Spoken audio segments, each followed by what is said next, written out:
The moment I stepped into my living room after 6 weeks in rehab, I knew something was terribly wrong. My sofa was gone. My mother's walnut cabinet was gone. The dining table where we had celebrated nearly 40 Thanksgivings was gone. Then I looked toward the window. Bill's leather chair, the one my late husband had sat in every evening for 33 years, was missing too. I turned to my son, Eric. "What did you do?" He barely looked at me. "Mom, I was helping. You had too much stuff." Before I could answer, the low rumble of a truck rolled up the driveway. Eric looked through the window. His face went white. "Why are they back?" If you've ever had someone you trusted make a decision about your life without your permission, tell me what you would have done in my place. And if you're comfortable, let me know where you're watching from and what time it is there. Please like and subscribe if you want to stay with me, because what happened when those movers stepped out of that truck changed everything I thought I knew about my own son. 6 weeks earlier, my house still looked exactly the way it had for most of my adult life. I had lived in that Craftsman house outside Columbus, Ohio for 38 years. Bill and I bought it when Eric was 4 and I was pregnant with Claire. Back then, the place had peeling yellow wallpaper, a furnace that groaned all winter, and a kitchen so narrow that two people could barely pass each other without turning sideways. We loved it anyway. Bill used to say we weren't buying a house. We were buying a place for our family to become a family. He was right. We raised 2 children there. We measured their height against the pantry doorway. We hosted Thanksgiving dinners so crowded that folding chairs stretched from the dining room into the living room. Christmas mornings began before sunrise because Eric could never wait to see what was under the tree, while Claire always insisted on opening her gifts, slowly saving the prettiest wrapping paper. By the time I was 67, every room carried a history. The oak desk in the guest room had belonged to my mother. The walnut cabinet in the living room was something Bill and I bought for our 20th anniversary. And that big brown leather chair beside the front window had been Bill's kingdom. He sat there nearly every evening for 33 years, coffee in one hand, a mystery novel or newspaper in the other. Even 5 years after his death, I sometimes caught myself looking toward that chair at 6 in the evening, expecting to see his glasses sliding down his nose. People told me I should change things after Bill died. Move the furniture, redecorate, make the house mine. They meant well, but the house was mine. The memories were mine too. And although losing Bill had left a hole in my life I knew would never completely close, I was not helpless. That distinction became very important later. At 67, I still drove myself to the grocery store. I worked in my garden every spring. I attended a book club at the library where I had worked for almost 30 years. I paid my own bills, scheduled my own appointments, and knew exactly what was in my bank accounts. I wasn't waiting for someone to take care of me. That was why Eric's sudden interest in my future should have bothered me more than it did. His divorce had been finalized about 8 months earlier.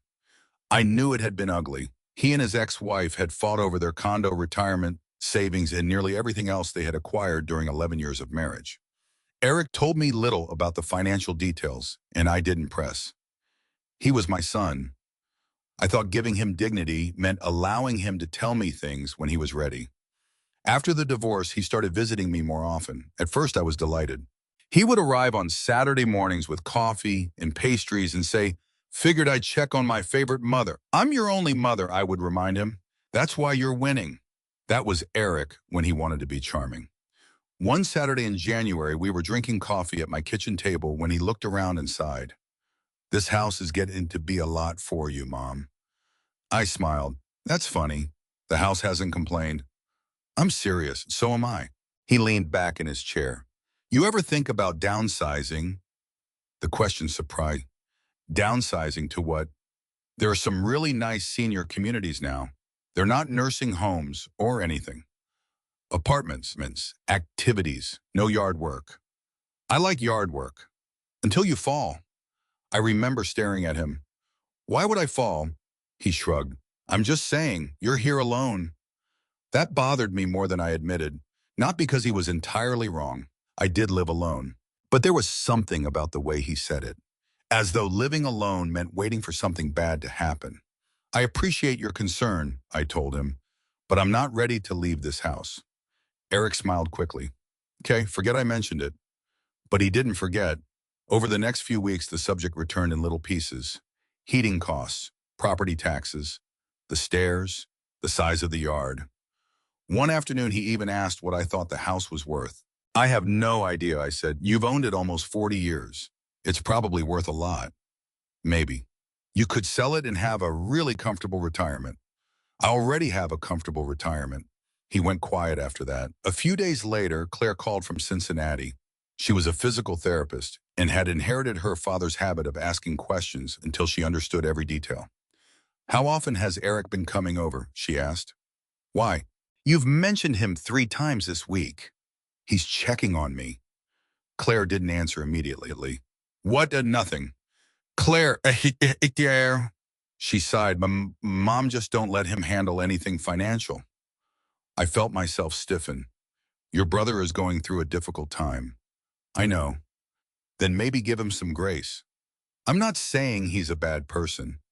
It certainly sounds like it. Mom, I'm asking you to be careful. I hated conversations like that. Eric thought Claire judged him. Claire thought I protected Eric, and I always seemed to end up standing between them. So I changed the subject. I wish I hadn't. 4 days later, the temperature dropped below freezing overnight. That morning, I stepped outside through the back door to refill the bird feeder. I remember the cold biting my cheeks. I remember seeing the thin shine of ice on the railing. What I don't remember clearly is falling. My right foot slipped. The world tilted. Then came a terrible crack of pain through my hip. I lay on those frozen steps, unable to move, staring up at a gray Ohio sky. Robert Miller heard me calling. He was over the fence and beside me, within minutes, his old firefighter instincts taking over immediately. Don't try to get up, Nancy. I wasn't planning to. Even then I tried to joke, but I was terrified. At the hospital, the doctor told me I had fractured my hip. Surgery, then rehabilitation, weeks away from home. The first person who arrived was Eric. He came rushing into my hospital room looking genuinely frightened. Mom, he took my hand. For that moment, every warning Claire had given me disappeared. That was my son beside my bed. My little boy, even though he was 42. I'm okay, I told him. You're not okay. You broke your hip. The doctors say they'll fix me. He smiled weakly. Then I started worrying aloud. My mail, the electric bill, the house. I left laundry in the dryer. And the thermostat. Mom, I have things that need stop worrying. He squeezed my hand. I'll handle everything. I looked at him. You don't need to do all that. I want to. When I was discharged from the hospital to the rehabilitation center, I gave Eric my spare house key. I showed him where I kept the utility statements and told him which days the mail usually came. I even apologized for inconveniencing him. He kissed my forehead. You just focus on getting better, he said. I'll take care of the house. At the time, those words comforted me. I thought they meant my son was finally stepping up when I needed him. I didn't know that while I was learning how to walk again, Eric would begin looking through rooms that were never his to empty. And I certainly didn't know he had already been thinking about what my house and everything inside it might be worth. The rehabilitation center was only 20 minutes from my house. But during those first few days, it felt as though I had been moved to another state. Everything about my life suddenly happened according to someone else's schedule. Breakfast came at 7, physical therapy started at 9, medication arrived in little paper cups. Someone checked my blood pressure before I had even finished my first cup of coffee. And every morning, a physical therapist named Jordan stood beside a set of parallel bars and asked me to do things my body had once done without thought. One more step, Nancy. Some mornings, one more step felt like a mile. I had spent my entire adult life being the person other people depended on. As a school librarian, I had known which child needed an extra minute to find the courage to ask for help. As a wife, I had managed schedules, appointments, holidays, bills, and the 1,000 invisible things that kept a household running. Now I needed someone to stand beside me while I crossed a room. That vulnerability frightened me more than I wanted anyone to know. During the first week, Eric visited almost every day. He arrived with flowers on Monday, coffee, my favorite little shop, on Wednesday, a stack of magazines on Friday. You don't have to keep bringing me things, I told him. I know. He pulled a chair closer to my bed. I want to. I was touched. After years of worrying that Eric and I had grown apart, I told myself my accident had reminded him that family mattered. At first, our conversations were ordinary. He complained about traffic. I complained about physical therapy.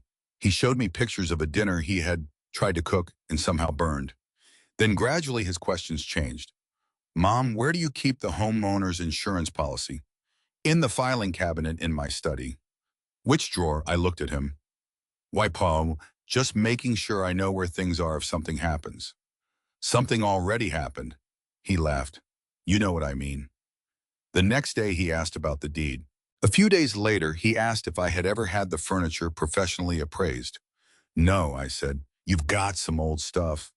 I have furniture, Eric, not a museum collection. That cabinet in the living room might be worth something. The walnut one.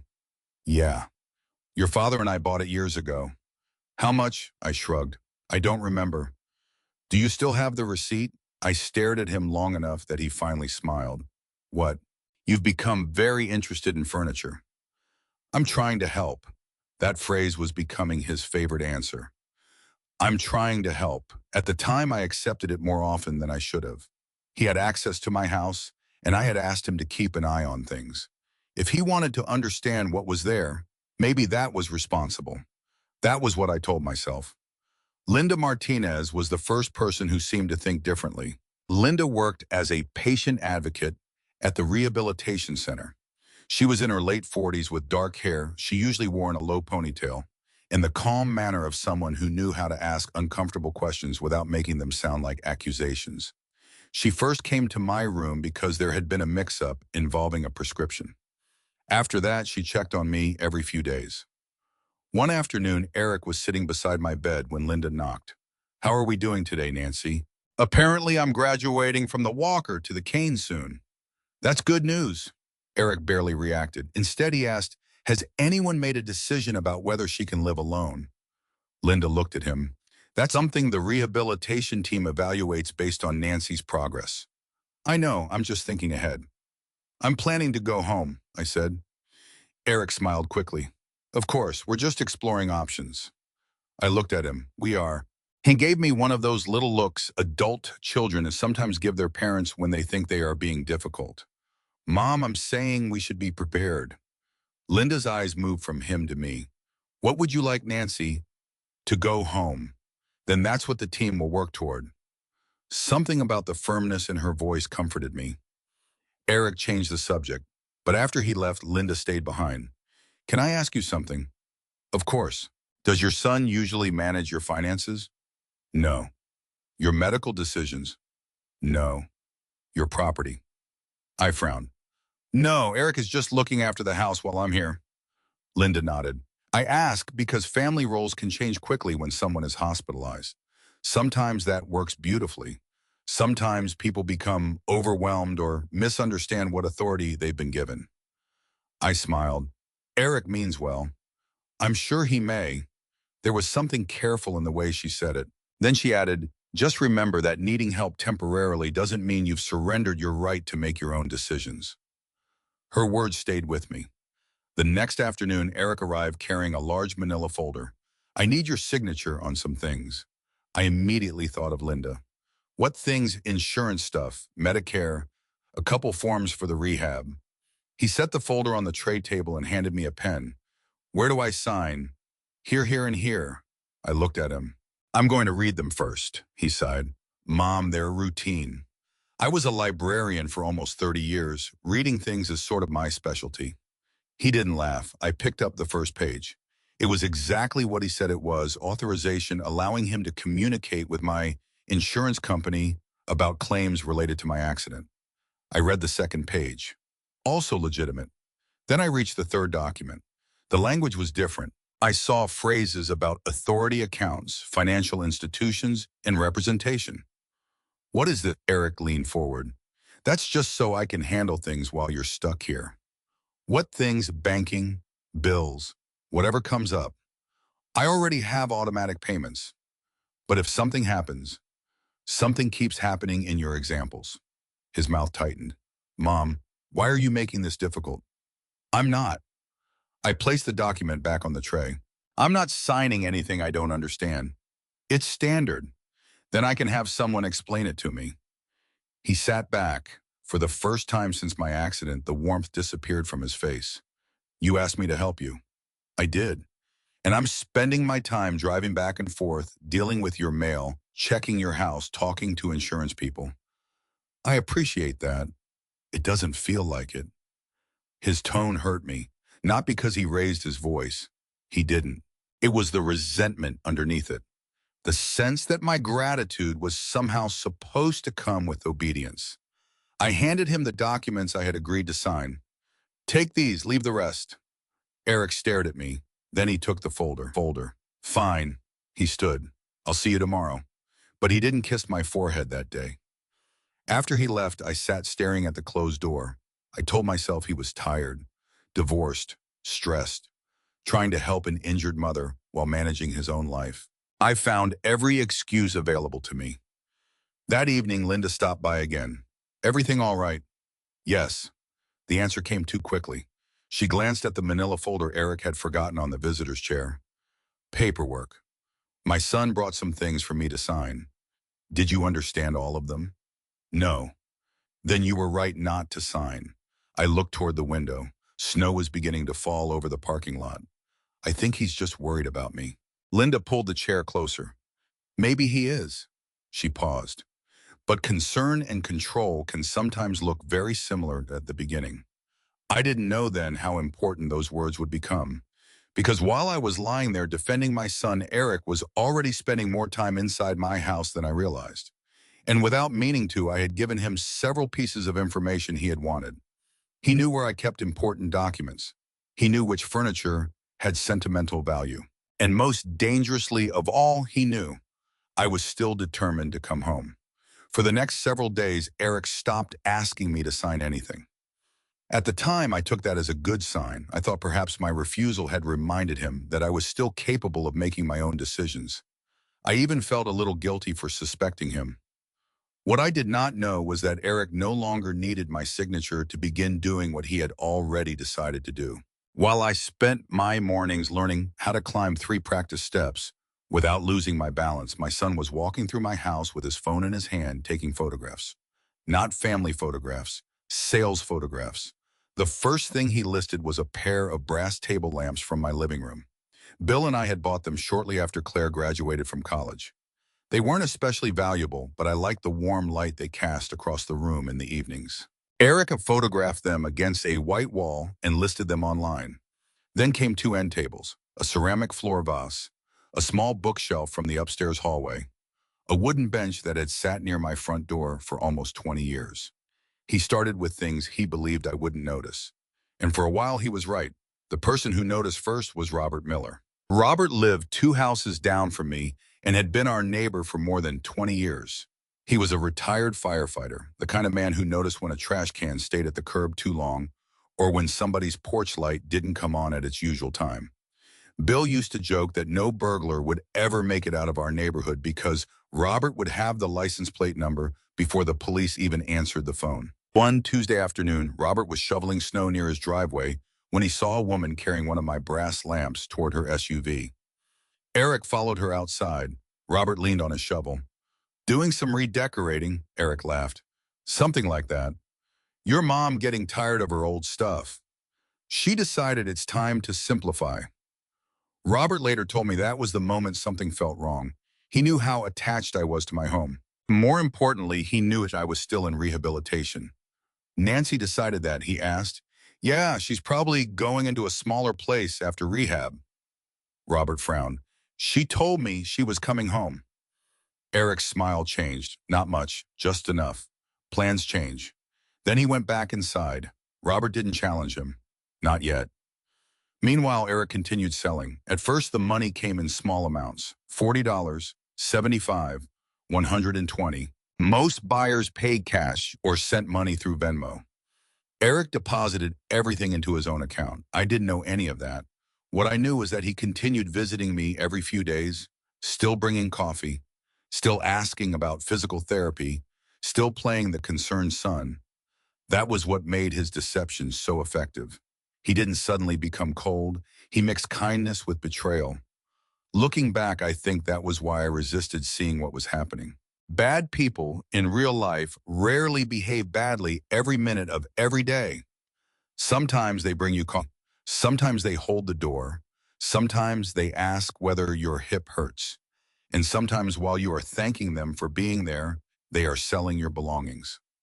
About 2 weeks into rehab, Eric called me from the house. I could see part of my living room behind him on the video screen. "How's the prisoner?" he joked. "I'm not a prisoner." "That's not what you said yesterday." "Yesterday they made me do squats." He laughed. We talked for several minutes. Then I noticed something. "Where's the lamp?" Eric glanced behind him. "What lamp?" "The brass lamp beside the sofa." There was a tiny pause, then he shrugged. "I moved some stuff." "Why, making the room safer."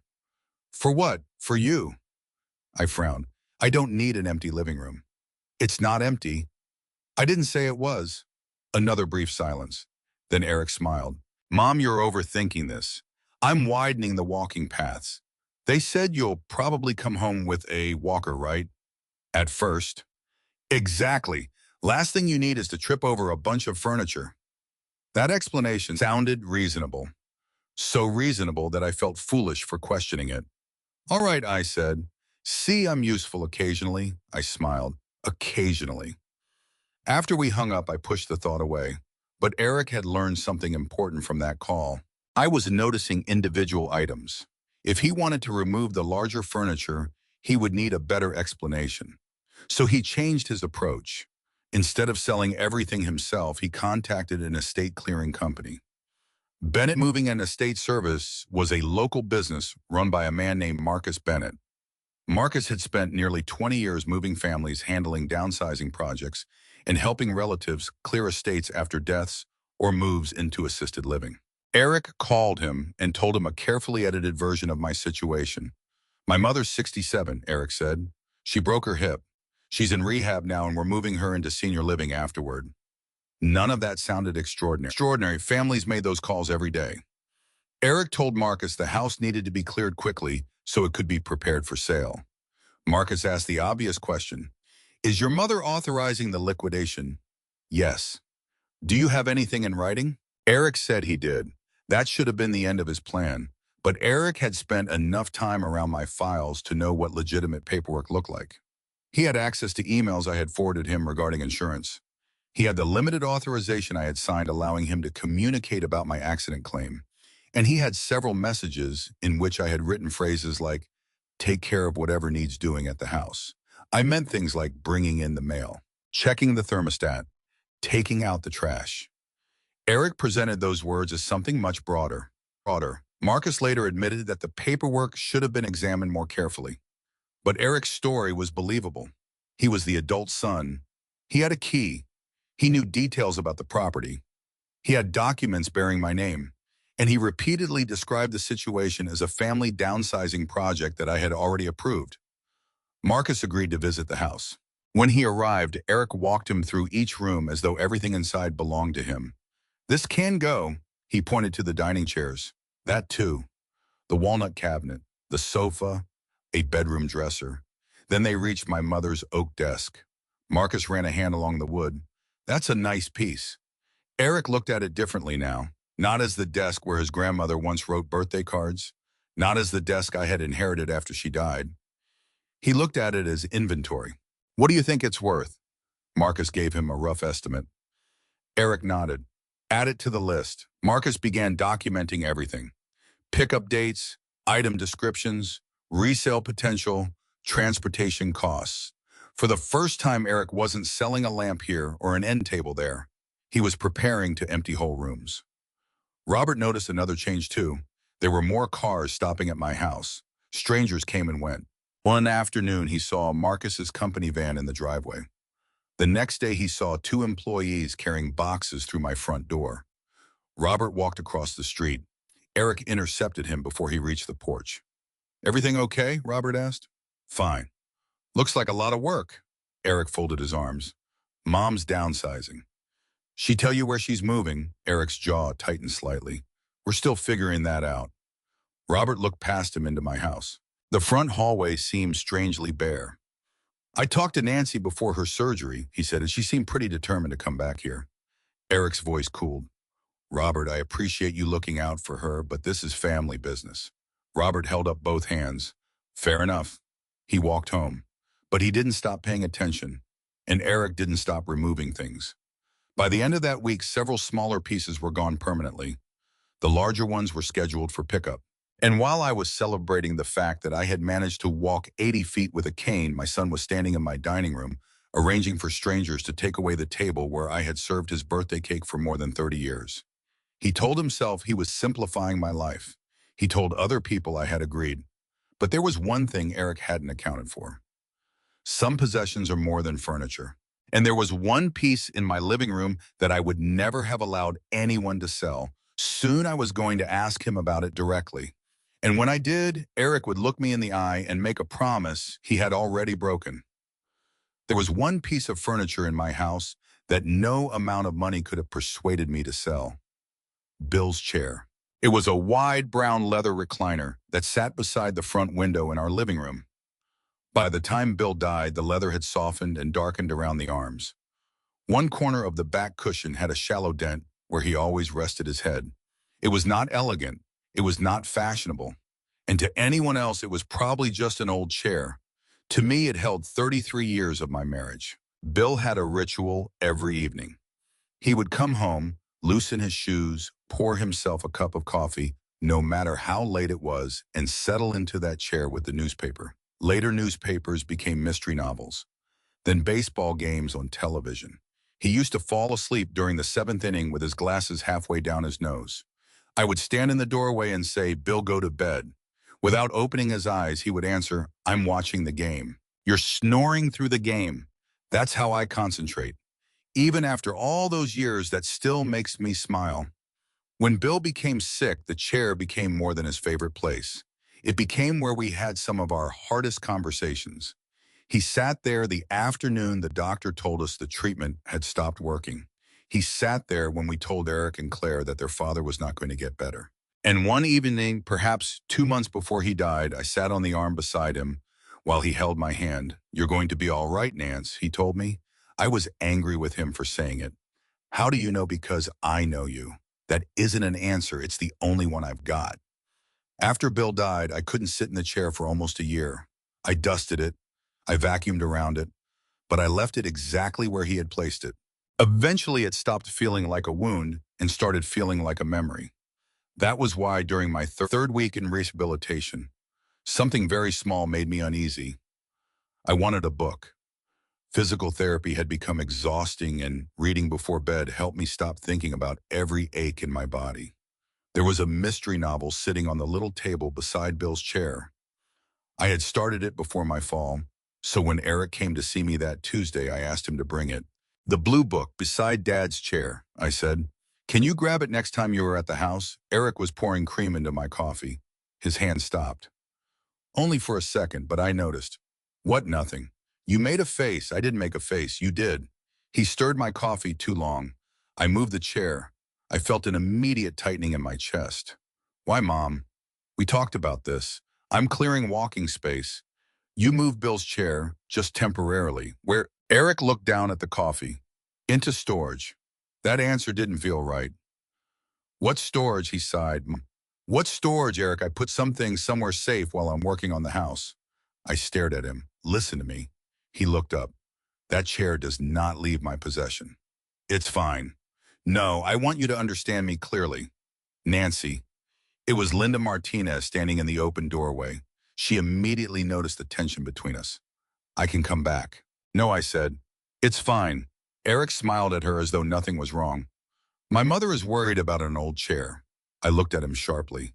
"It was your father's chair." "I know." "Then don't call it an old chair like it's garbage." His expression softened. "Okay, I'm sorry." Linda quietly checked something on my chart while I continued. "I don't care if you're moving furniture to make space for a minute, but don't sell that chair, don't donate it, and don't throw it away." "I wouldn't." "And don't do anything with anything else that belonged to your father without asking me." Eric nodded. "Understood. Promise me." He hesitated. It was so brief that part of me later wondered whether I imagined it. Then he smiled. I promise, I believed him. What I didn't know was that by the time Eric made that promise, Bill's chair was already gone. 3 days earlier, Eric had allowed Marcus Bennett's crew to take it from my living room. Marcus had marked it on the inventory sheet as a vintage leather recliner in good condition. It was one of the pieces with better resale potential. Within 48 hours, the chair had been sold to a vintage furniture dealer outside Columbus. Eric knew that when he sat beside my rehab bed.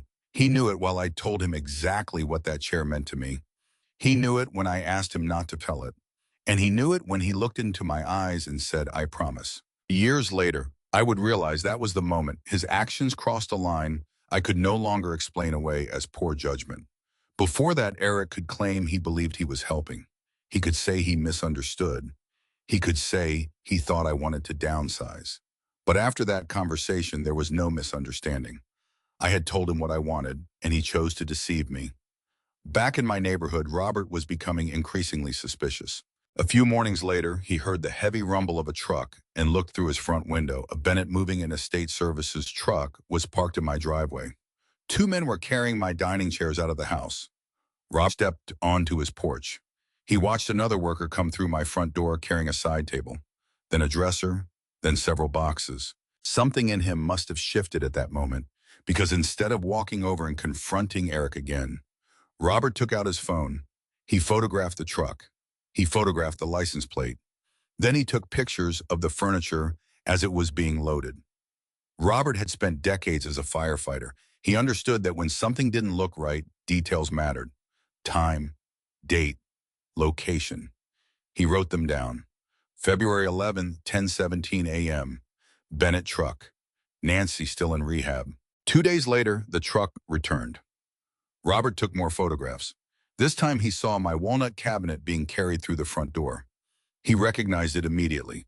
Bill and I had hosted Robert and his wife for dinner many times before she passed away, and that cabinet had always stood against the far wall of the living room.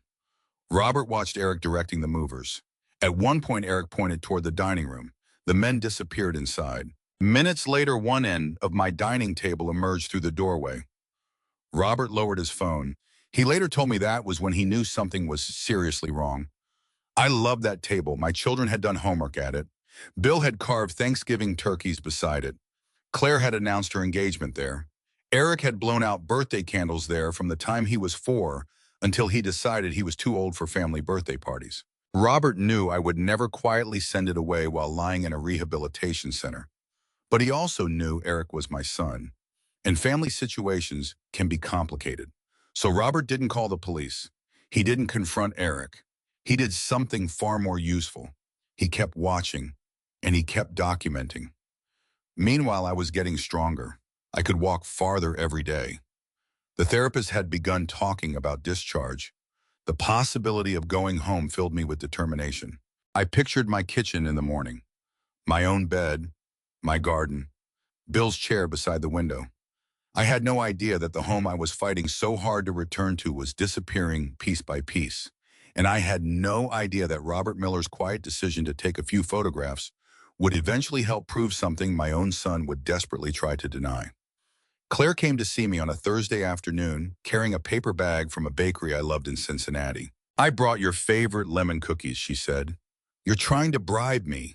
Obviously. She leaned down and kissed my cheek, then looked toward the walker beside my bed.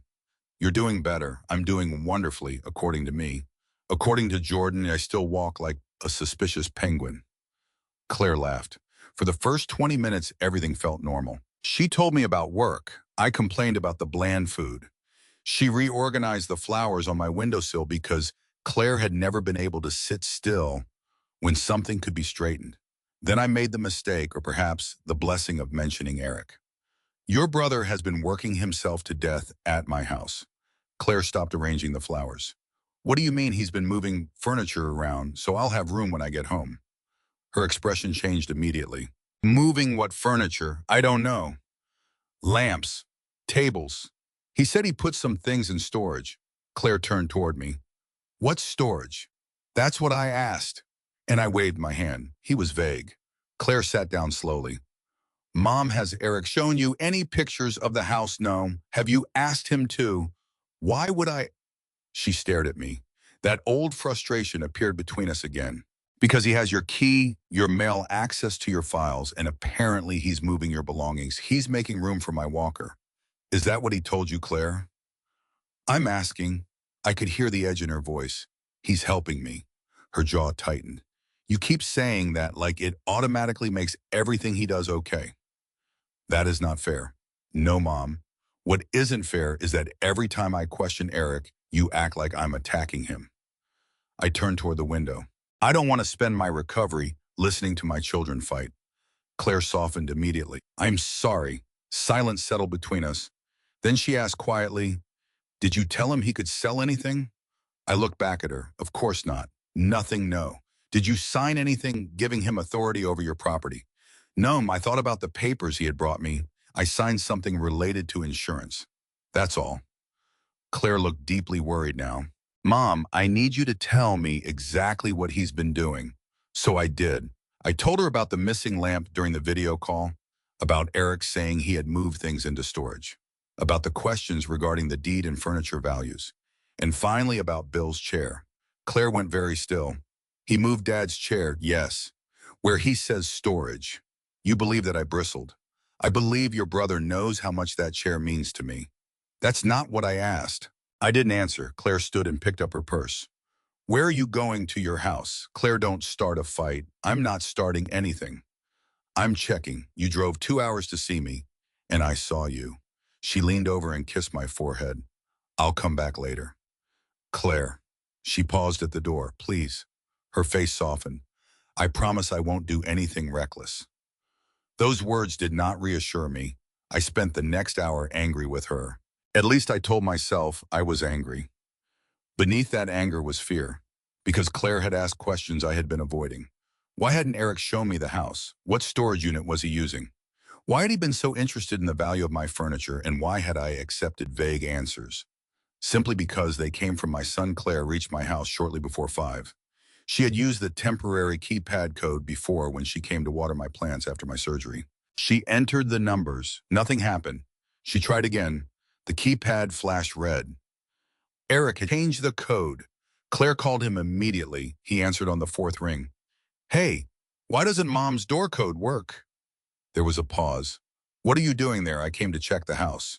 You drove all the way from Cincinnati to inspect me. I came to see Mom. So go see Mom. I did. Eric's voice hardened. You don't get to show up here and act like you're in charge. I never said I was. You don't have to. Claire took a breath. Give me the code. No. Why? Because I'm responsible for the house while Mom is in rehab. According to whom? According to Mom. She gave you permission to check the house. She didn't give you permission to lock me out. Eric laughed once without humor. This is unbelievable. I've been doing everything for weeks while you live 2 hours away, and suddenly you're concerned. I've always been concerned. No, you've always been judgmental. That isn't the same thing, really, because from where I'm standing, it looks pretty similar. Claire lowered her voice. Eric, did you sell Mom's furniture? Silence. Not long, but long enough. Then he said, you have no idea what you're talking about. That's not a no. I'm done with this. He hung up. Claire was still standing on my porch when she heard someone call her name. Claire, she turned. Robert Miller was walking toward her from 2 houses down. I thought that was you. Hi, Robert. He glanced toward my front door. You having trouble getting in? Eric changed the code. Robert stopped. That seemed to confirm something for him. Your mother know about that? I doubt it. He looked toward the street, then back at Claire. There's something I think you should see. They walked to Robert's house. I sat Claire at his kitchen table and opened the photo gallery on his phone.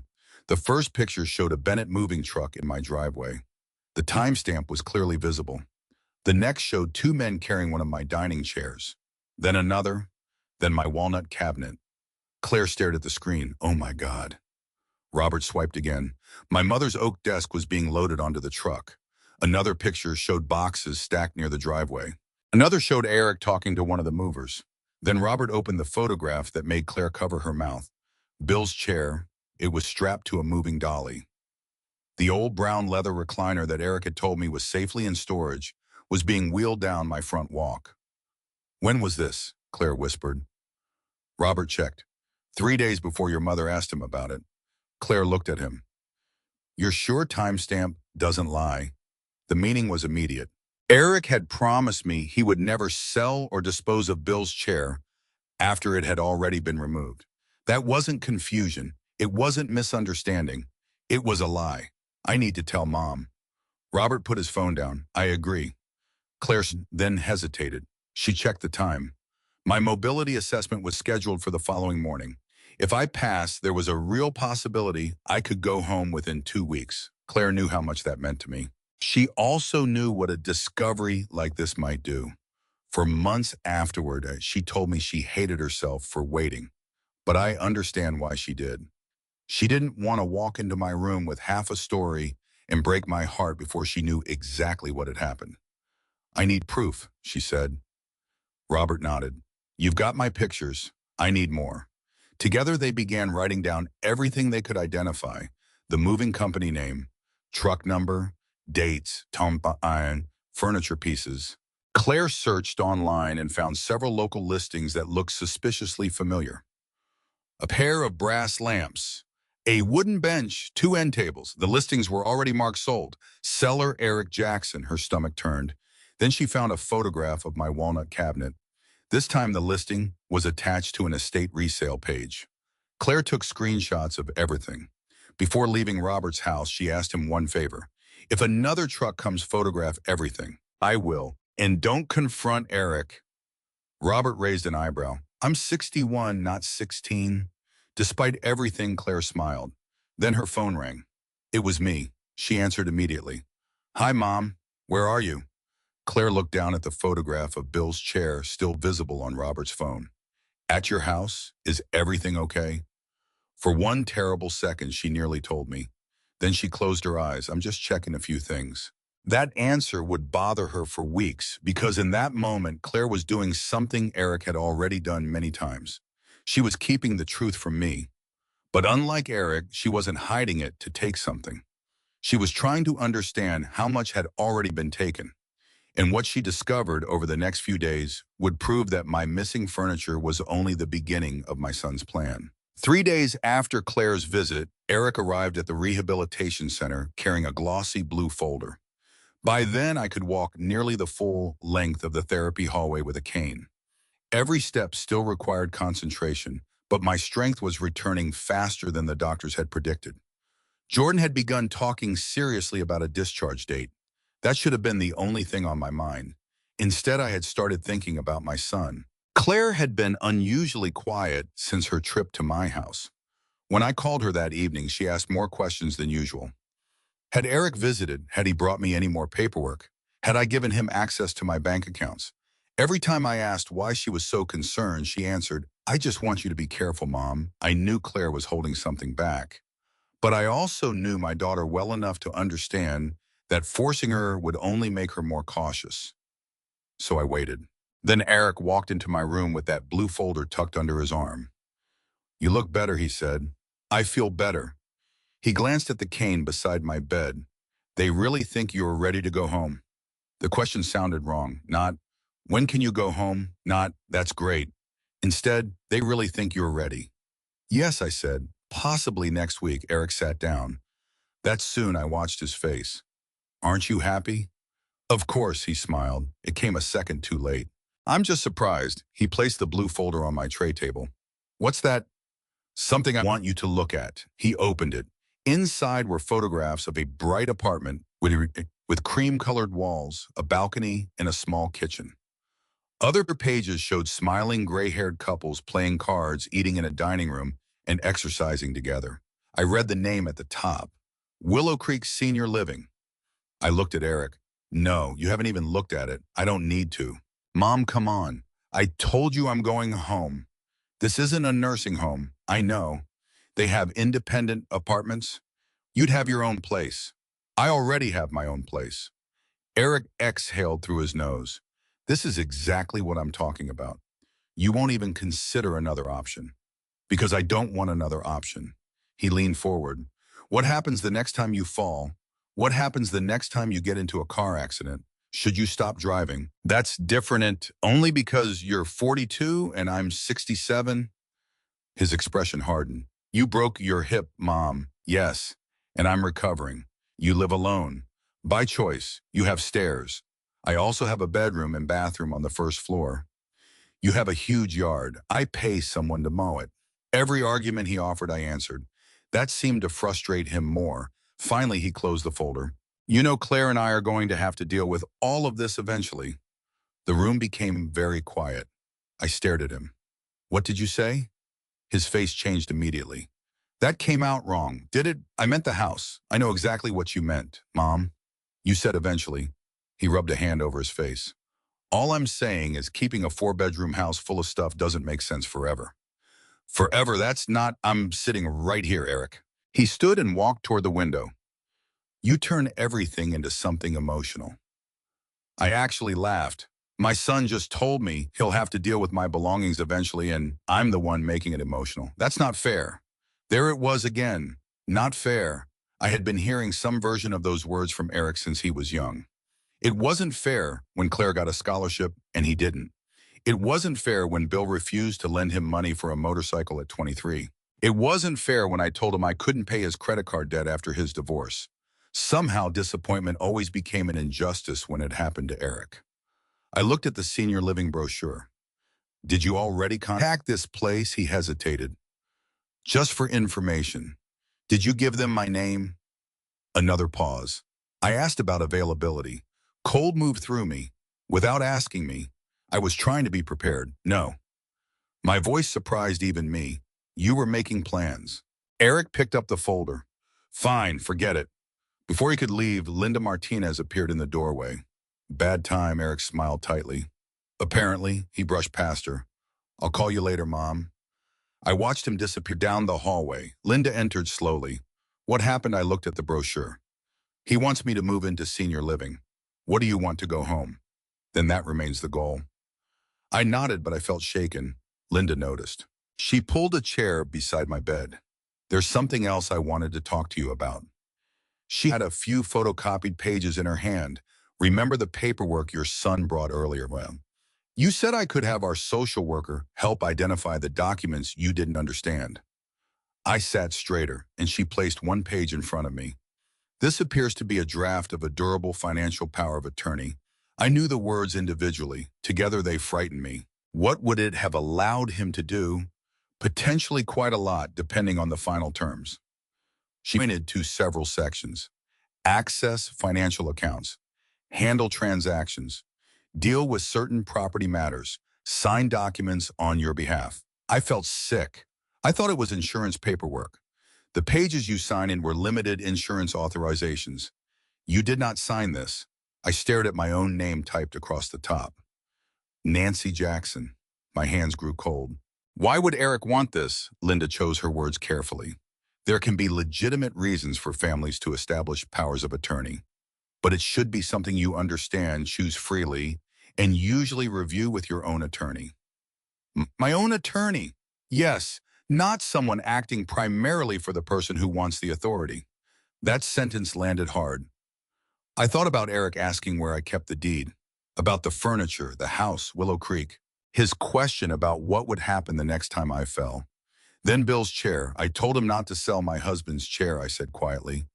Linda looked at me. He told me he moved it into storage.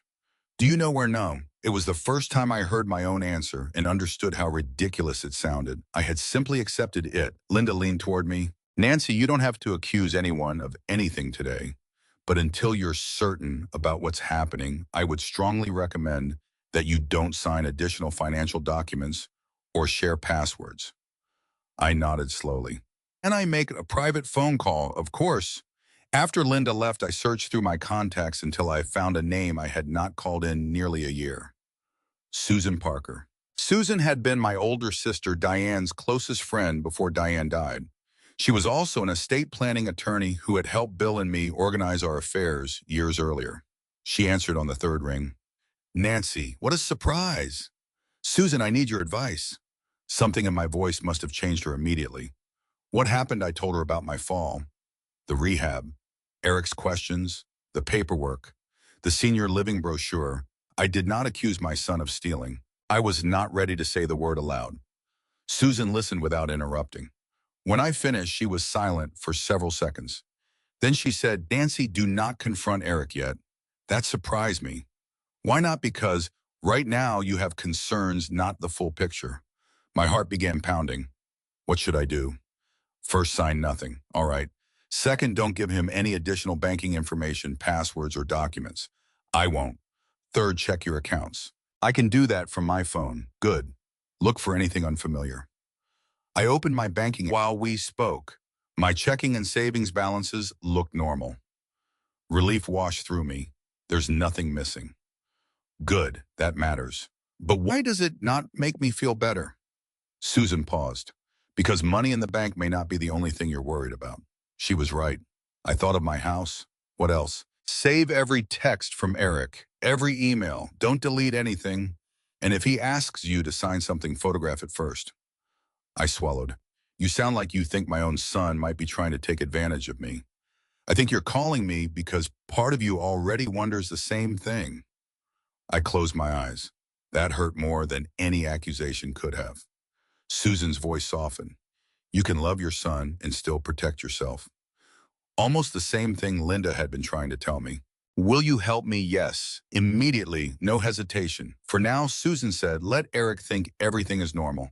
We need to understand what he's doing before he knows you're asking questions. When the call ended, I sat alone for a long time. For the first time since my fall, I wasn't thinking about whether I could climb stairs or walk without a cane. I was thinking about trust. That evening, Eric texted me, "Sorry about earlier. I'm just worried about you. Love you." I stared at those words. Normally, I would have answered immediately. Instead, I took a screenshot. Then I replied, "Love you too." It was the truth. And that was what made everything so painful. I still loved my son. I simply no longer knew whether I could trust him. And for the first time, Eric had no idea that his mother had stopped signing papers and started keeping records. While I was quietly learning to question my son, Claire was learning just how much he had been hiding from all of us. She did not tell me everything immediately. At the time, I resented that. Later, I understood. Claire knew that once she put certain facts in front of me, I would never be able to look at Eric the same way again. She wanted to be certain before she broke something that could never be completely repaired. Her first clue came from one of the furniture listings she had found online. The seller account belonged to Eric. That alone was bad enough. But when Claire began comparing the dates of the listings with Robert's photographs, a pattern emerged. Eric had not sold one or two things in a moment of desperation. He had been selling my belongings systematically. The brass lamps were listed first, then the hallway bench, then two end tables. The larger pieces appeared later through an estate reseller. Claire saved screenshots of everything. Then she started asking questions about Eric's finances. She already knew his divorce had been expensive, but she had never understood how serious the damage was. Eric had always been proud. If he was struggling, he preferred to say business was slow or that he had a temporary cash flow problem. He never used the word debt. Claire learned more from a conversation with Eric's former wife than she expected. She called her carefully. "I don't want to drag you into family drama," Claire said. "I just need to know whether Eric is under financial pressure." There was a long silence. Then his ex-wife said, "How much do you know?" "Apparently not much." During the final year of their marriage, Eric had accumulated substantial credit card debt. Some of it came from ordinary expenses, some did not. He had continued spending as though his sales commissions were still at their highest level, even after his income became inconsistent. Restaurants, weekend trips, a car payment that was far too large. He had borrowed against his retirement account. After the divorce, he kept the condo, but the mortgage payments were beginning to fall behind. "How far behind?" Claire asked. "Last I heard, at least two payments." Claire sat at her kitchen table in Cincinnati, staring at the screenshots of my furniture. "Did he ever talk about selling Mom's house?" Another silence. "Not exactly. What does that mean?" "He said he would eventually be fine because there was family property." Claire felt cold. "When a few months ago, before Mom fell, yes. That changed everything." Until then, Claire had wondered whether my accident had created an opportunity Eric had impulsively taken. Now she understood that he had been thinking about my property before I ever stepped onto those icy stairs. He had simply found the opportunity after I fell. Over the next 2 days, Claire kept digging. She found an old message Eric had sent her months earlier after I refused to lend him money. Mom is sitting in a paid-off house worth a fortune and acts like helping me would ruin her. At the time, Claire had ignored it. Now she read it differently. Then she found another. Someday we're going to have to clear that place out anyway. Claire stared at the sentence for a long time. Someday. To Eric, apparently someday had arrived while I was still alive and recovering 20 minutes away. She drove back to Columbus without telling me. This time she did not go to my house. She asked Eric to meet her at a coffee shop near his condo. He arrived nearly 15 minutes late. "What is this about?" he asked. Claire had already decided not to reveal how much she knew. "I'm worried about Mom." Eric dropped into the chair opposite her. "So am I. Are you—" His eyes narrowed. "What's that supposed to mean?" Claire placed her phone face down on the table. It was recording. She had never imagined she would secretly record a conversation with her own brother. But by then, trust had become a luxury. "I know you sold some of Mom's things." Eric leaned back. For a moment, neither of them spoke. Then he said, "She has too much stuff. That isn't your decision. I'm the one dealing with everything." "You mean selling everything?" "That's not what I said." "Did Mom authorize you?" Eric rubbed his jaw. "You don't understand the situation." "Then explain it." He glanced around the coffee shop. "She can't live in that house forever." "That still doesn't answer my question." "She broke her hip, Claire. And she's recovering. She's 67. Claire almost laughed. "You say that like she's 97. You don't live nearby. You don't see how much work that house is. Neither do you. You weren't even visiting regularly until after your divorce." That hit him. His voice sharpened. "I'm the one who's been there every day since she got hurt. And you think that means you're entitled to her property?"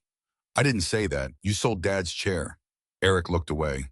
That was answer enough. Claire leaned forward. "She specifically told you not to. It was already gone. And then you lied to her." "I was going to replace—" "With what? Another brown chair? Don't be dramatic." Claire stared at him. That phrase, "don't be dramatic," made her angrier than if he had shouted. "You sold something that mattered to her because you needed—" Head snapped toward her. "Who said I needed money? Do you—" He didn't answer. Claire continued. "Are you behind on the condo?" His face changed. "Did my ex-wife tell you that? So it's true." Eric swore under his breath. "This is none of your business. It became my business when you started liquidating Mom's house. I'm not liquidating her house." "Then what are you doing?" He leaned across the table. "I'm solving a problem nobody else wants to solve." "What problem?" "Mom needs to move." "No, you need her to move." Silence. Claire later told me that was the moment she saw something hard settle over her brother's face. The charming version of Eric disappeared. "What do you think happens after rehab?" he asked. "She goes home. For how long? As long as she wants. And then she falls again. Or she can't handle the stairs. Or the house starts costing more than she can manage. She can afford it. That's not the point." "It sounds exactly like the point." Eric sat back. "I've already talked to someone about what the place could sell for." Claire kept her expression neutral even though her heart began pounding. "A realtor?" "Just an estimate. Mom knows she doesn't need to know yet." Claire felt sick. "Why not?" "Because if I go to her with a complete plan instead of another hypothetical conversation, maybe she'll finally listen." "What complete plan?" Eric hesitated.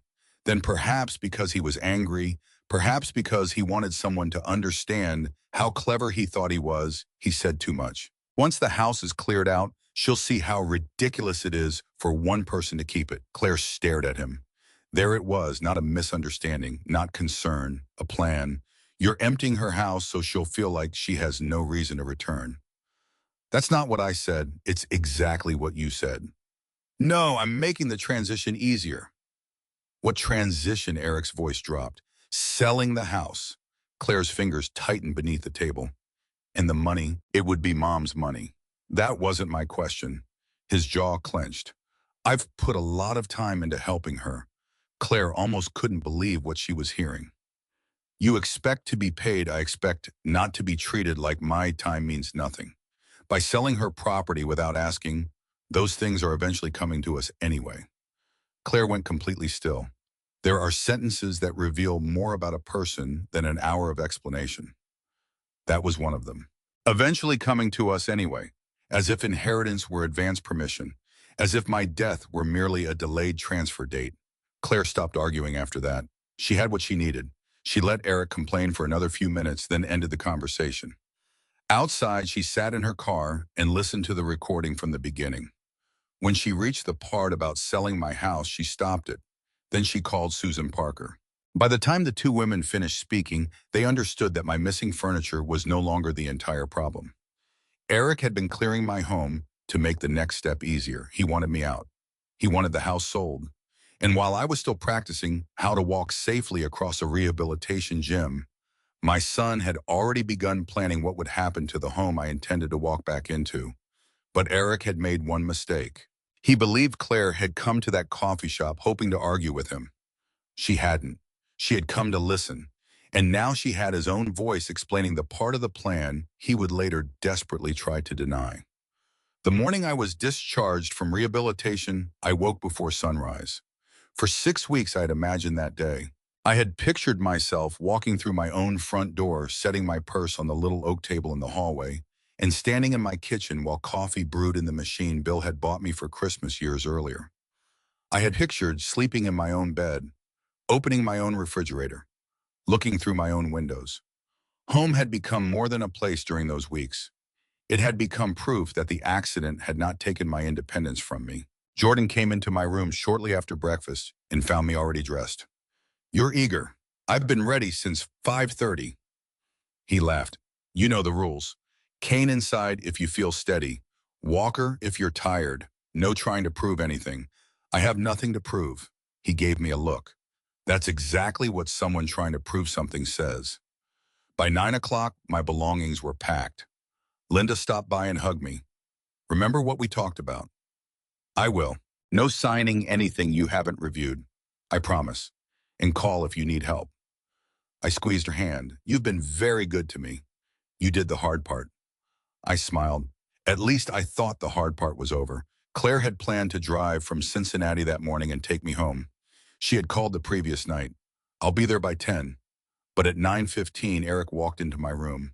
He was wearing a navy jacket and carrying my winter coat over one arm. Ready to escape. I stared at him. "What are you doing here? Taking you home." Claire said she was coming. She called me. That was not true, although I didn't know it then. "She got tied up with something," Eric continued. "I told her I'd handle it. I reached for my phone. I can call her, Mom." His voice was light, but there was tension underneath it. "She's driving all the way from Cincinnati." "Why make her come when I'm already here?" I hesitated. Part of me wanted to insist. After everything Susan had said, I had become cautious around Eric. But I also told myself I was being paranoid. Besides, I was going home. Once I was back inside my own house, I could see everything for myself. "All right," I said. Eric smiled. "Good." He took my suitcase. The ride home should have felt joyful. Instead, I noticed how much Eric talked. Normally, he complained about traffic or listened to sports radio. That morning, he barely stopped speaking. "I really think you're going to like what I did with the place." My hands tightened around my purse. "What exactly did you do?" "Made it safer. You've said that. It feels much more open now." "Open, you'll see." I turned toward him. "Where did you put the furniture you moved?" He kept his eyes on the road. "Different places." "What places?" "Storage mostly." That word again. "Storage." "Where is the storage unit?" He sighed. "Can we not do this the second you get out of rehab?" I asked a simple question. "I'm trying to get you home safely, and I'm trying to understand where my property is." His jaw tightened. Then he smiled as though forcing himself to remain patient. "Just wait until you see it." The rest of the drive passed in uneasy silence. When we turned onto my street, my heart began beating faster. There was Robert's house, the maple tree at the corner, my mailbox, then my home. From the outside, it looked unchanged. The porch light was still there. My winter wreath was still on the front door. For one foolish second, relief washed through me. Maybe Claire had been worrying for nothing. Maybe I had been worrying for nothing. Eric parked in the driveway. He brought my walker from the trunk, even though I told him I wanted the cane. "Use this the first time inside." I didn't argue. He unlocked the front door. Welcome home, Mom. I stepped across the threshold and stopped. My brain refused to understand what my eyes were seeing. The living room looked enormous. Not because Eric had rearranged it, because almost everything was gone. My sofa was missing. The two end tables were gone. The brass lamps were gone. The walnut cabinet had vanished from the far wall, leaving a pale rectangle where sunlight had not faded the paint behind it. There were marks in the carpet where furniture had stood for years. I gripped the walker. Eric. He closed the door behind us. See much more space. I turned slowly. My mother's oak desk wasn't visible through the doorway of the guest room. The wooden bench from the hallway was gone. A framed photograph had been placed directly on the floor because the table beneath it no longer existed. What did you do? Eric's smile disappeared. Mom, don't get upset. My heart hammered. Where is my furniture? I told you I cleared some things out. This is not clearing some things out. I moved toward the dining room. Each step hurt, but I barely noticed. Then I saw the empty space in the center of the room. My dining table was gone. For nearly 4 decades, that table had been the center of our family. I could see memories as clearly as if they were happening in front of me. Eric at 8, refusing to eat peas. Claire doing homework with colored pencils spread everywhere. Bill carving a turkey while everyone complained he was taking too long. Christmas candles, birthday cakes, coffee after funerals, champagne after engagements. Gone. I gripped the doorway. No. Eric came behind me. Mom. No. I turned toward the living room. There was one thing I had not yet allowed myself to look for. The window. Bill's chair had always stood there. Morning light would fall across the worn brown leather. Now there was nothing. Just an empty patch of carpet. For a moment, I couldn't breathe. You said it was in storage. It was. Eric looked away. The word had escaped before he could stop it. I felt something inside me turn cold. Where is Bill's chair, Mom? Please don't make yourself sick over furniture. Where is his chair? I sold some things. The room seemed to tilt. You sold them? They were sitting here collecting dust. They belonged to me. You didn't need all of this stuff. I stared at my son. He spoke faster now, defending himself before I could even answer. You broke your hip because your house is too much for you. I was trying to make it safer. You should be thanking me for doing weeks of work. Thanking you, I dealt with buyers, movers, everything, buyers. That single word made my stomach turn. These things weren't temporarily somewhere else. Strangers had them. How much? Eric blinked. What? How much money did you get? We can talk about that later. No, we can talk about it now. Mom, you just got home. How much? He rubbed his forehead. I don't know the exact number off the top of my head. I almost laughed. You sold my belongings, and you don't know how much money you received. I kept records. Then show me. His face hardened. You're acting like I robbed you. Did I give you permission? You told me to take care of the house. I told you to bring in the mail. You told me to do what needed to be done, to keep my pipes from freezing. Eric. Not to sell my dining table. His voice rose. You were on pain medication. You don't remember every conversation we had. I went completely still. That was when I understood what he was doing. He wasn't only defending himself, he was preparing to make me doubt myself. I remember enough. You were barely sleeping. You were medicated. We talked about downsizing. You talked about downsizing.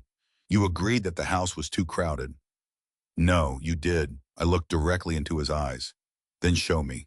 He frowned. Show you what the written permission I gave you to sell my furniture. Silence. For the first time since I had entered the house, Eric had nothing ready to say. I took one step toward him. Show me the email, the document, the text message. Anything where I said you could sell my property. His mouth opened, then closed. And that was when we heard it. A low diesel engine outside. Heavy. Close. The sound grew louder, then stopped directly in front of my house. Eric turned toward the window. I followed his gaze. A large white truck had pulled into the driveway. The logo on the side was impossible to miss. Bennett Moving and Estate Services. Something changed in Eric's face. All the anger disappeared, so did the confidence. His skin went pale. He moved closer to the window as if he couldn't believe what he was seeing. Then he whispered the words that would change everything. Why are they back? Back for several seconds, neither Eric nor I moved. The truck has sat in my driveway with its engine still running, the Bennett Moving and Estate Services logo stretched across the side in dark blue letters. Eric remained at the window. Why are they back? He whispered again. This time I heard something in his voice I had never heard before. Fear. Not irritation, not frustration. Fear. I looked at him. You tell me. I don't know. Before I could say anything else, the truck engine shut off. A man climbed out of the driver's side. I was tall, broad-shouldered, and somewhere in his early 50s. He wore work boots, jeans, and a navy jacket with the company logo stitched over the chest. Eric recognized him immediately. Marcus. So this was Marcus Bennett. He walked around the truck, glanced toward the house, and then raised one hand toward someone sitting inside the cab. Two younger men got out from the passenger side. Then the back of the truck opened. I expected to see empty space. Instead, I saw furniture. My furniture. For a moment, I stopped breathing. A familiar wooden leg appeared near the edge of the truck, then the corner of my mother's oak desk. Oh my God. My hand went to my mouth. Eric stepped away from the window. No, I looked at him. What? He grabbed his phone. I need to call somebody. Who? He didn't answer. He started toward the hallway. Eric, he stopped. I had spent 6 weeks rebuilding the strength in my legs. But in that moment, the strongest part of me was my voice. You are not leaving. He turned slowly. Mom, I need to handle this. No, you've handled enough. There was a knock at the door. 3 firm knocks. Eric stared at me. I walked toward the entryway with my walker. He moved to help me. Don't. That single word stopped him. I opened the door. Marcus Bennett stood on the porch holding a large folder. Behind him, his employees were lowering the truck ramp. Mrs. Jackson. Yes, his expression was serious. My name is Marcus Bennett. I know who you are now. He glanced briefly at Eric behind me, then back at me. I owe you an apology. Eric immediately interrupted. Marcus, whatever Claire told you. Marcus raised one hand. I'm talking to your mother. Eric went silent. That alone told me something. Marcus stepped slightly closer. Mrs. Jackson, my company removed furniture from this property based on information supplied by your son. I tightened my grip on the walker. What information that you were permanently moving from this house into assisted living and had authorized him to arrange the liquidation of most of the contents? I looked at Eric. He stared at the floor. I never said any of that. Marcus nodded slowly. I understand that now. How your daughter contacted me, Claire. A rush of emotion passed through me. Relief, anger, gratitude. And suddenly I understood why she had been asking so many questions. Marcus continued. Claire showed me photographs taken by your neighbor, along with messages indicating you intended to return home. She also asked me to review the documentation your son provided when he hired us. Eric finally spoke. You reviewed it when I gave it to you. We did. And you accepted it. We accepted your representation of it. Marcus's voice remained calm. That was our mistake. What mistake, I asked. Marcus opened the folder. The paperwork your son provided included legitimate documents bearing your name, but none of them actually authorized the sale of your personal property. My stomach tightened. What documents? Insurance correspondence. A limited authorization regarding your accident claim. Emails discussing your home while you were in rehabilitation. Eric stepped forward. She told me to take care of whatever needed to be done. Marcus looked at him. That isn't authorization to sell the contents of her home. I told you she agreed verbally. Yes. Marcus's gaze hardened. And that's exactly why I went back through our records. He turned to me. Our company has a standard procedure when someone acts on behalf of another living property owner. If written authorization isn't sufficiently clear, we document direct confirmation. Did you contact me? Number why? Your son told our office your medical condition made direct calls difficult and that he had authority to act for you. I closed my eyes briefly. Eric had used my injury as part of the lie, Marcus continued. That should have triggered additional verification. It didn't. That responsibility is ours. Eric gave a bitter laugh. So now you're pretending you had nothing to do with it. I'm not pretending anything. Marcus held up the folder. That's why I'm here. Behind him, one of those movers rolled my mother's desk toward the house. I stared at it. There was a small scratch on one side, but it was unmistakably hers. My mother had written letters at that desk for nearly 30 years. I felt tears filling my eyes. You brought it back. We recovered several pieces. How? We contacted buyers and explained that ownership was being disputed. Some items had not yet been resold. A few buyers voluntarily agreed to return them once they understood the situation. Eric stared at Marcus. You contacted my buyers, yes. You had no right. Marcus's expression changed. I had every reason to prevent my company from helping sell property that may have been removed without the owner's consent. Eric's face flushed. You're destroying deals I already completed. My head snapped toward him. Deals. That was what my memories had become to him. Deals. Marcus handed me several pages. This is the inventory from every pickup our company handled. The first page listed dates, then descriptions: walnut display cabinet, 6 dining chairs, oak writing desk, leather recliner. My eyes stopped. Leather recliner. Bill's chair. Where is this one? Marcus saw where I was pointing. We haven't recovered it yet. The word yet gave me the first real hope I had felt since entering the house. You know where it went. We have the buyer information. I pressed the paper against my chest. Please find it. We're trying. Then Marcus handed me another set of documents.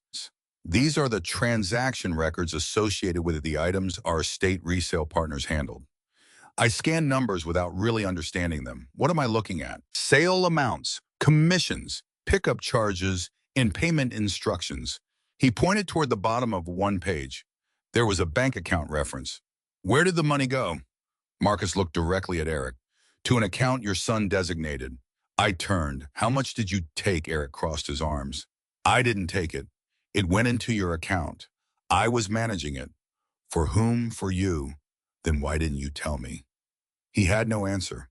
Marcus opened the folder again. There's more. Eric looked sharply at him. What else did Claire ask you for? This isn't about Claire. Marcus removed several printed pages. These show every date our employees entered the property, each item removed, each resale destination we handled, and every payment associated with those transactions. Robert's photographs had shown furniture leaving. Marcus now had records showing where it went. I looked through the pages, my dining room, my living room, my mother's desk. Piece by piece, my home had been reduced to inventory numbers.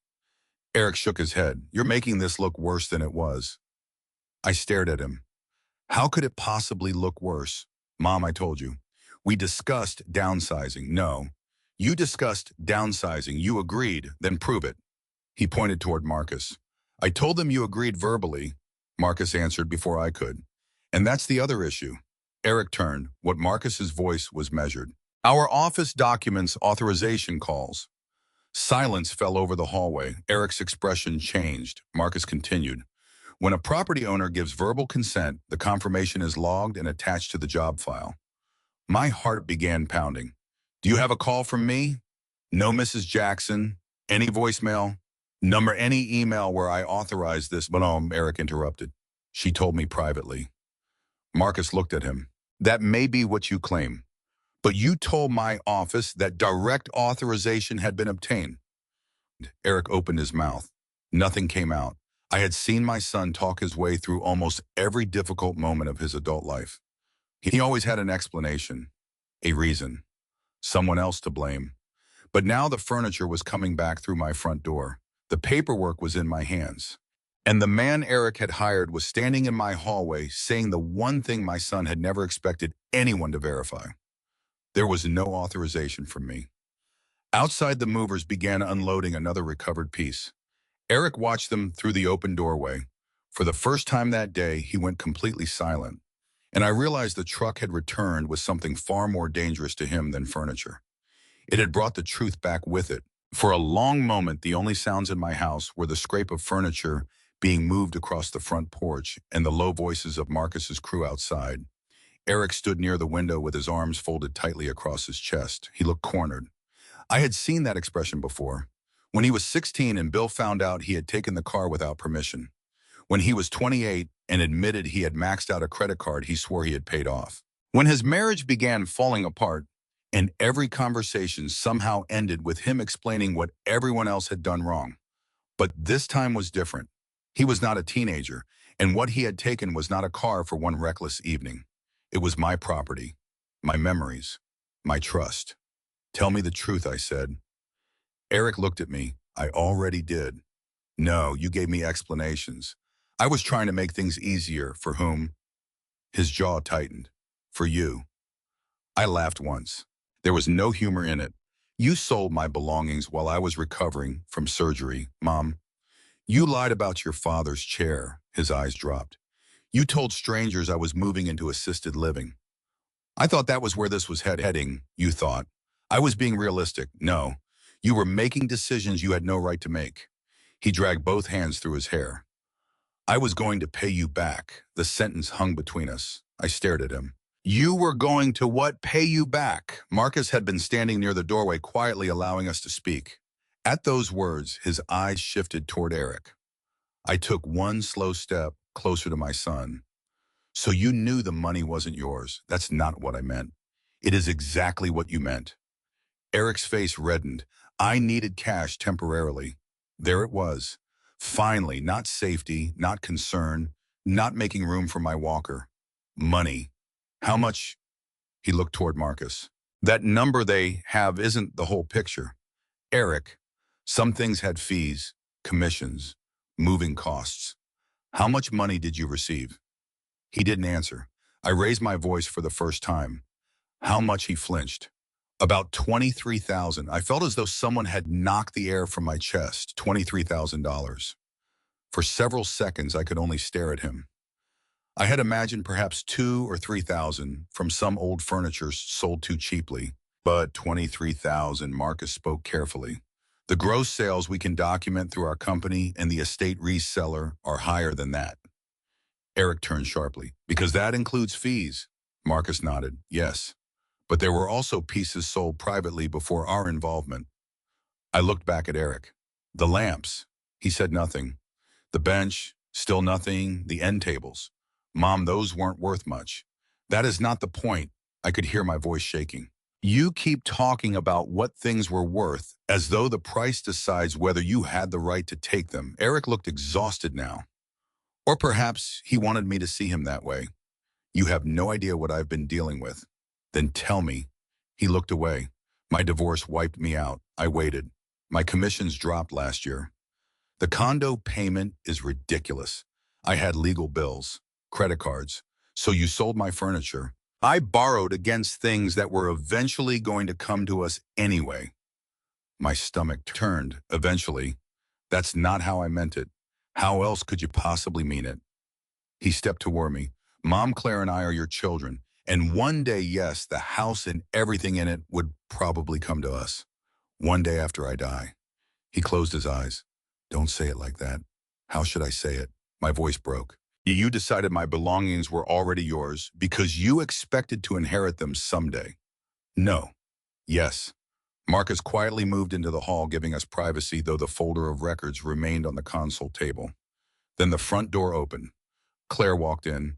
Robert was behind her, and beside them stood Susan Parker.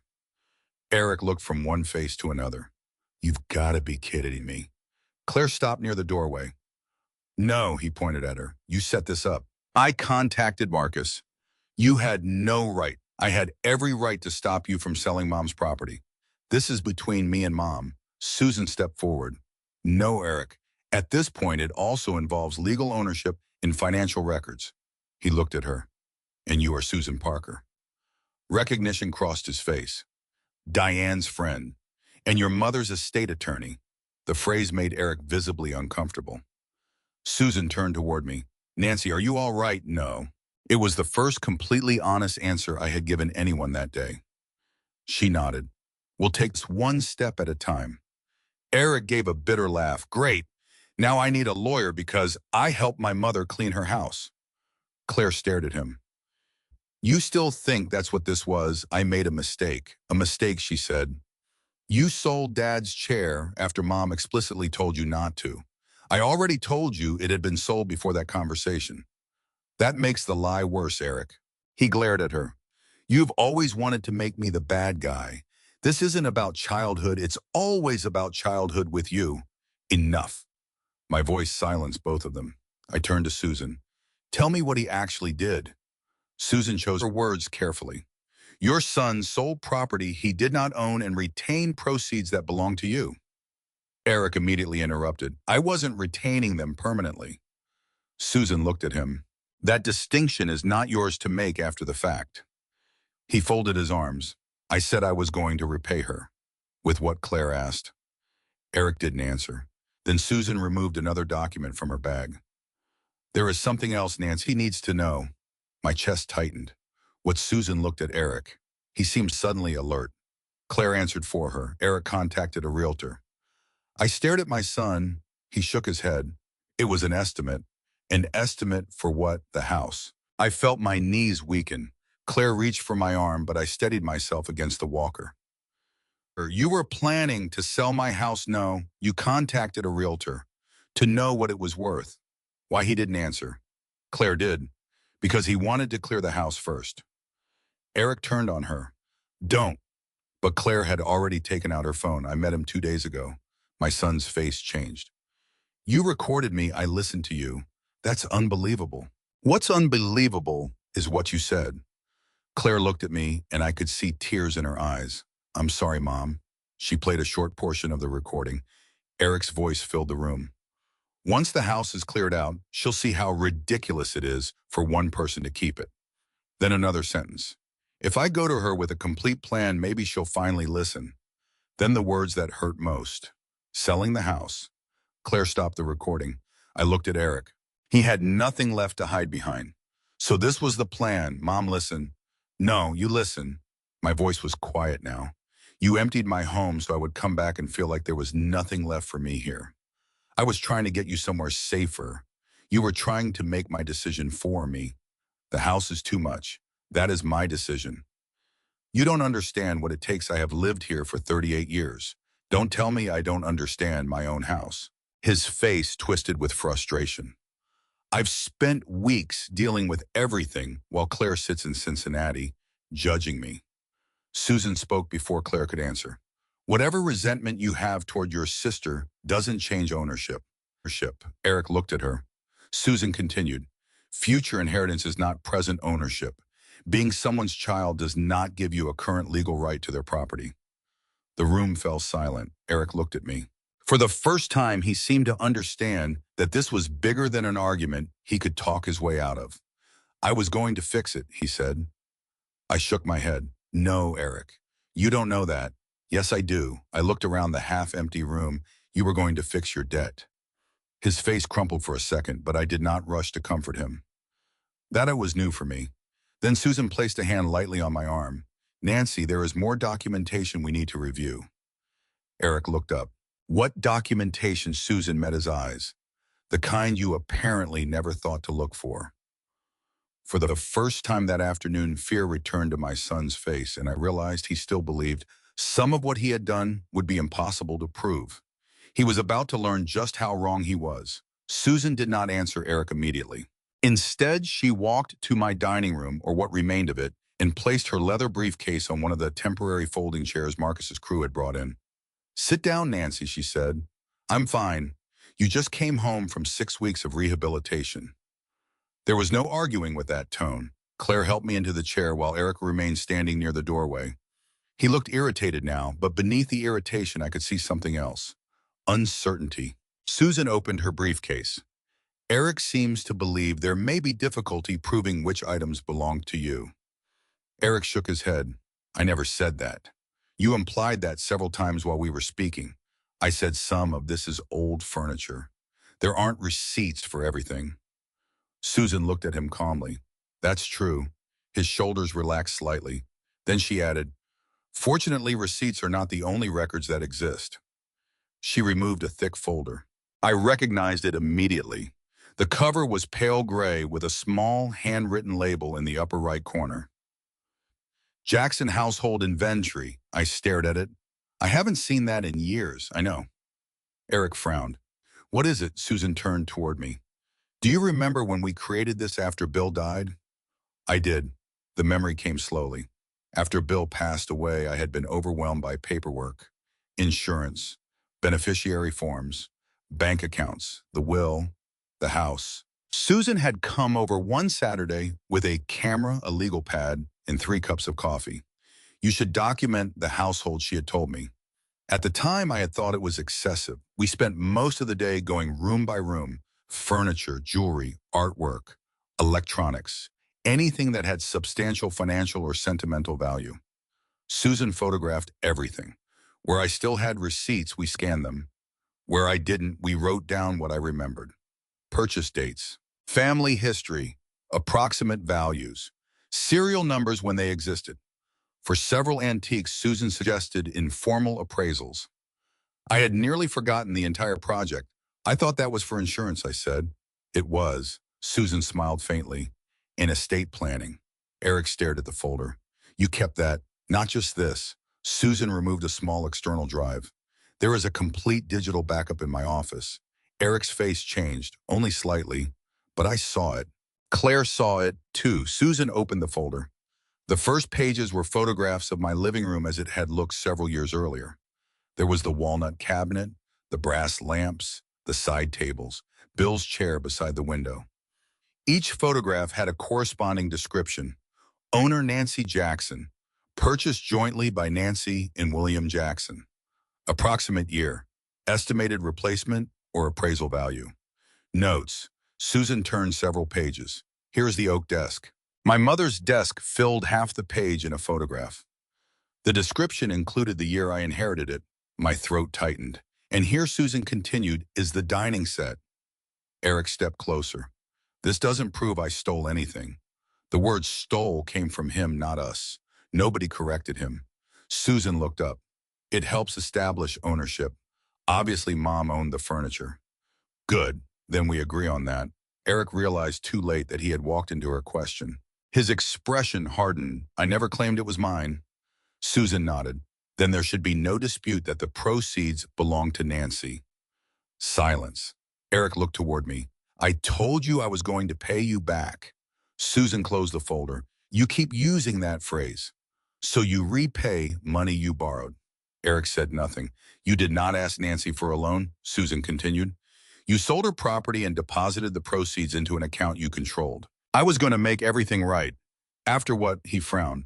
After I got back on my feet. And how long would that have taken? I don't know. 6 months.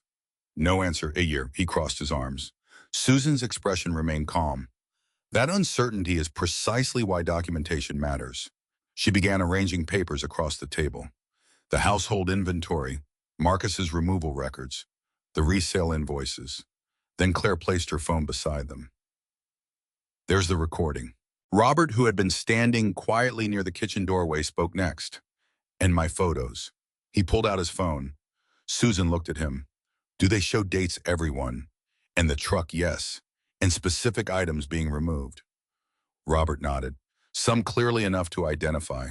Susan thanked him. Then she turned toward Eric. Let's look at what exists. She spoke without anger, and somehow that made every word heavier. First, Nancy has a pre-existing inventory documenting her ownership of the relevant property. She touched the next folder. Second, Bennett Moving has records showing when specific items were removed and where many of them were sent. Another page. Third, payment records identify where the proceeds went. Then Robert's phone. Fourth, there are time-stamped photographs of the removals. Then Claire's phone. Fifth, there is a recording in which you discuss clearing the house before persuading Nancy to sell. Eric's face reddened. She recorded me without telling me. Susan did not take the bait, and there are also text messages. Eric looked at Claire. What texts? Claire unlocked her phone. The ones you sent me. I've sent you thousands of texts, Claire scrolled. Then she read one aloud. Mom is sitting in a paid-off house worth a fortune and acts like helping me would ruin her. Eric looked away. Claire continued. Someday we're going to have to clear that place out anyway. That proves nothing. No, Susan said. By itself, perhaps not. She opened another screenshot. But context matters. Claire had saved the messages around our conversation about Bill's chair. One showed Eric complaining that I was being emotional about keeping Dad's old stuff. Another came after I had explicitly told him not to sell anything connected to Bill. Claire read it. Mom is obsessed with that chair. She acts like Dad is still sitting in it. My chest tightened. Eric looked at me. Mom, I raised one hand. Don't. Claire's eyes filled with tears, but she continued. Then came the message that changed the room. Eric had written, too late anyway. The chair's already gone. The timestamp was from the same evening he had sat beside my rehabilitation bed and promised me he would not sell it. I closed my eyes. I had known he lied. But seeing the lie frozen in writing somehow made it hurt all over again. You knew, I said. Eric's voice became quiet. Yes, you sat beside me and promised. I didn't know what else to say. The truth. He looked at me. You could have told me the truth. I knew you'd get upset. So you decided I didn't deserve to know. That's not what I meant. It keeps being what you meant, Eric. He stared at the floor. For once, nobody rescued him from the silence. Not Claire, not Susan, and not me. Susan gathered the papers back into neat piles. There is another practical reason this inventory matters. I looked at her. Some of the furniture hasn't been recovered, she said. If it cannot be returned, these records help establish what was lost and its documented value. Eric looked alarmed. Replacement value. Depending on the circumstances, appraisal sale records and ownership documentation can all become relevant in determining restitution. He sat down for the first time. Suddenly, this was no longer an argument about whether my furniture was old. There were numbers attached to those pieces, records, photographs, a history that existed long before Eric decided they were his to sell. He had believed my house was filled with forgotten objects belonging to an older woman who would struggle to prove what she owned. What he had never known was that Bill's death had prompted me to document almost everything. The walnut cabinet, my mother's desk, the dining table, even Bill's worn leather chair. One by one, Eric's excuse had disappeared. Misunderstanding was gone. Verbal permission was gone. Unclear ownership was gone. The money trail was documented. The removal dates were documented. His own words were documented.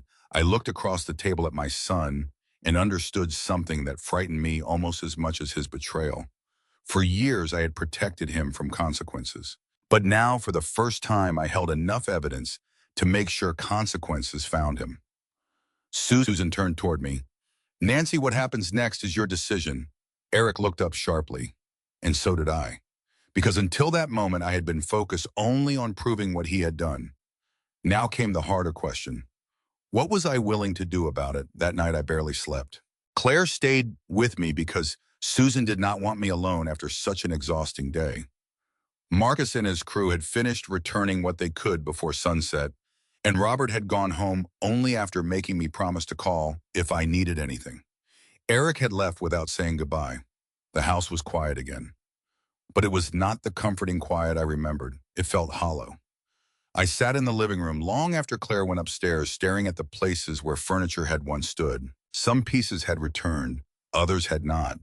The empty spaces seemed to accuse me, not of what Eric had done, of everything I had ignored before he did it. I thought about him as a little boy. Eric had been sensitive when he was young. He hated disappointing people, especially Bill. If he broke something, he would hide the pieces under his bed rather than admit what happened. I used to think that made him tender-hearted. Maybe sometimes it did. But somewhere along the way, hiding mistakes became avoiding consequences. And I had helped him. That realization was harder to face than his betrayal. When Eric was 23, he got behind on rent after quitting a job without another one lined up. I paid 2 months for him. When he was 28, he accumulated credit card debt. I lent him money and told Bill we should give him another chance. When his marriage was struggling, I paid for a lawyer consultation he claimed he could not afford. After the divorce, when he wanted money to cover part of his condo payment, I gave it to him. Every time I told myself the same thing. Hi is my son. He is having a hard year. Families help each other. But there was a difference between helping someone stand back up and repeatedly removing the ground beneath their consequences. I had spent years doing the second. Sometime after midnight, Claire came downstairs. She found me sitting in a temporary armchair Marcus had brought from another room. Mom, I'm fine. You always say that when you're not. She sat on the floor beside me like she used to when she was a teenager. For a while, neither of us spoke. Then I said, did I do this? Claire looked up sharply. Do what make Eric believe he could behave this way? No, I kept rescuing him. That doesn't make this your responsibility. I know he made the choice. I looked toward the window where Bill's chair should have been.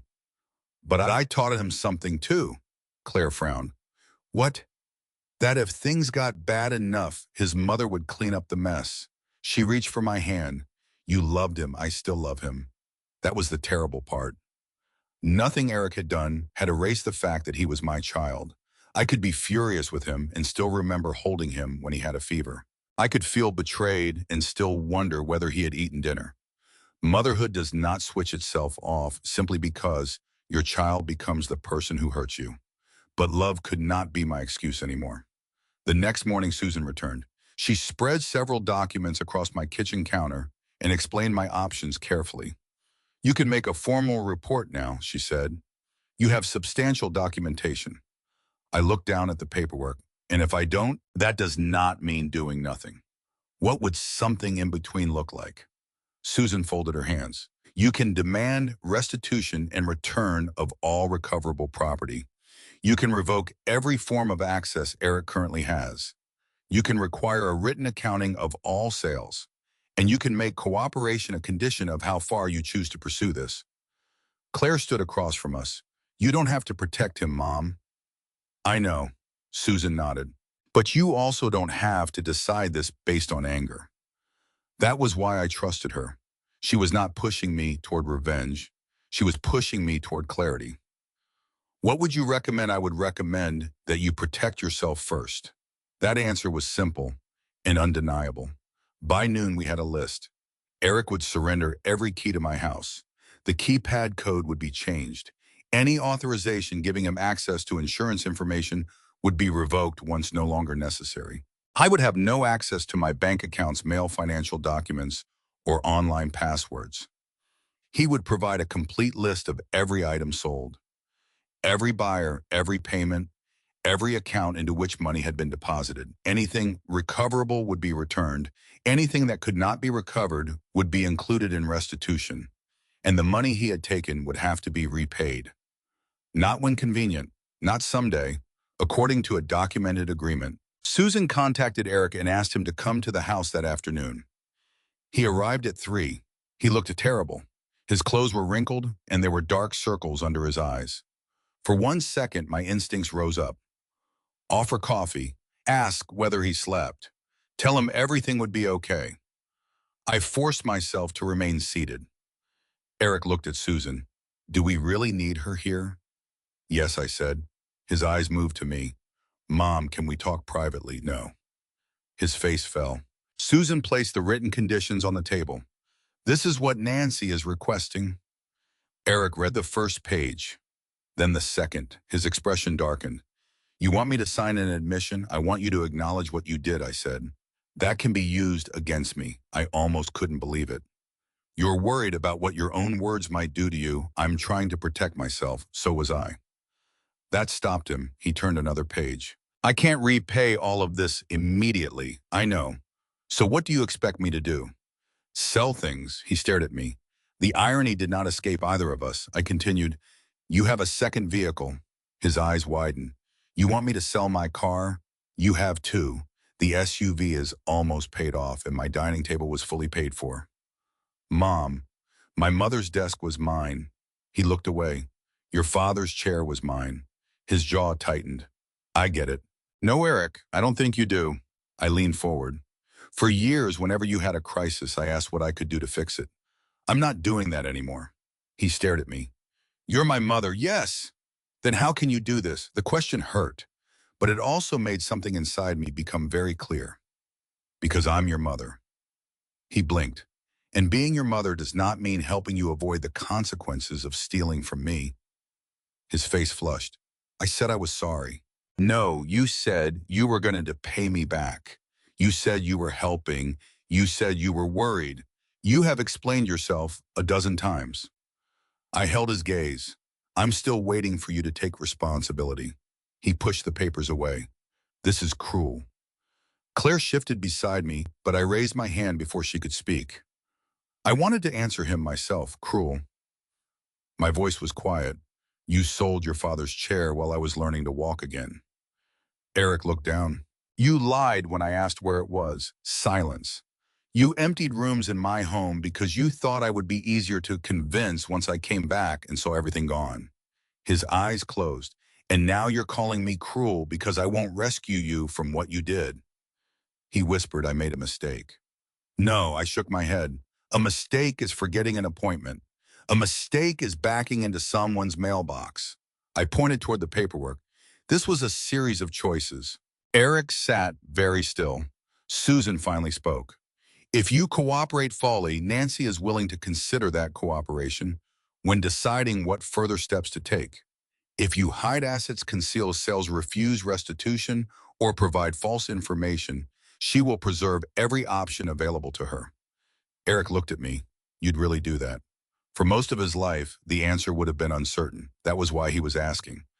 I looked at my son and felt grief instead of victory. Yes. His eyes filled with tears. So did mine. But I did not change my answer. He picked up the pen. For several minutes, the only sound was the scratching of his signature across the pages. When he finished, he placed the pen down. I guess you finally got what you wanted. I stared at him. No, Eric. My voice broke. What I wanted was a son I could trust. He looked at me then, really looked at me. And for the first time since this nightmare began, he had no defense. He gathered his coat and walked toward the door. Before leaving, he placed my spare key on the table. The small metal sound it made seemed louder than it should have. After the door closed, I cried. Not because I regretted what I had done, because sometimes the hardest boundary you ever set is the one you wish the person you love had never forced you to need. The weeks that followed were quieter than the day the movers returned, but in some ways they were harder.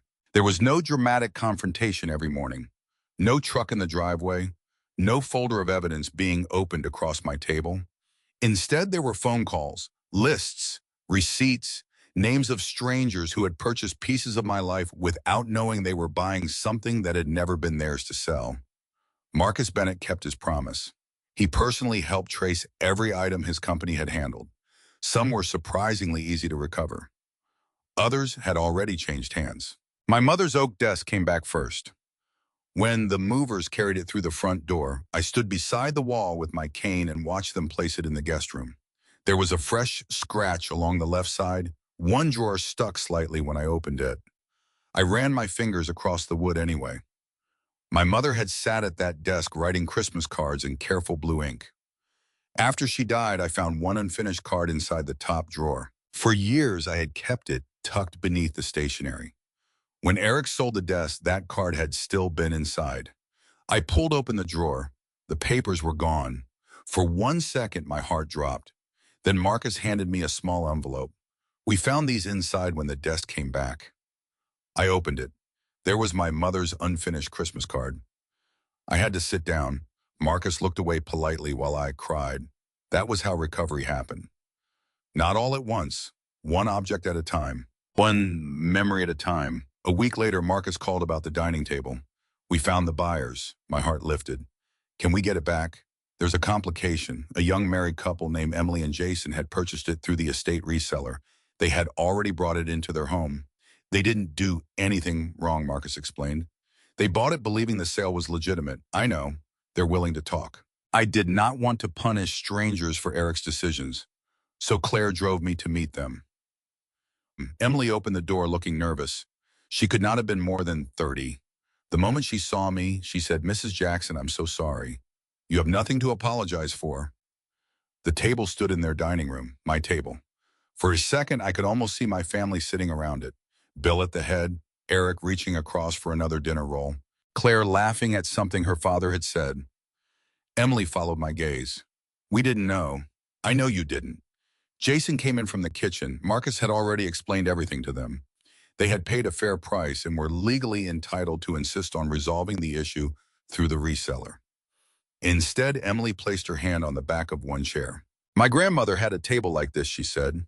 If someone sold it while she was in the hospital, I would want someone to bring it back. They agreed to return it once Marcus arranged reimbursement through the disputed sale process. I cried again, not because the table was valuable, because two strangers showed me more respect for my memories than my own son had. 3 days later, the dining table returned home. Claire helped me wipe it down. There were new marks along one edge. I didn't mind. It had survived.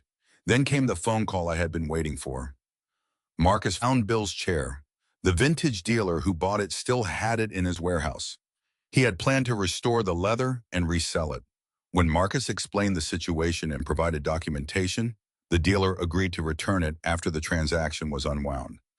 I stood at the window the afternoon they brought it back, the same place where the chair had stood for 33 years.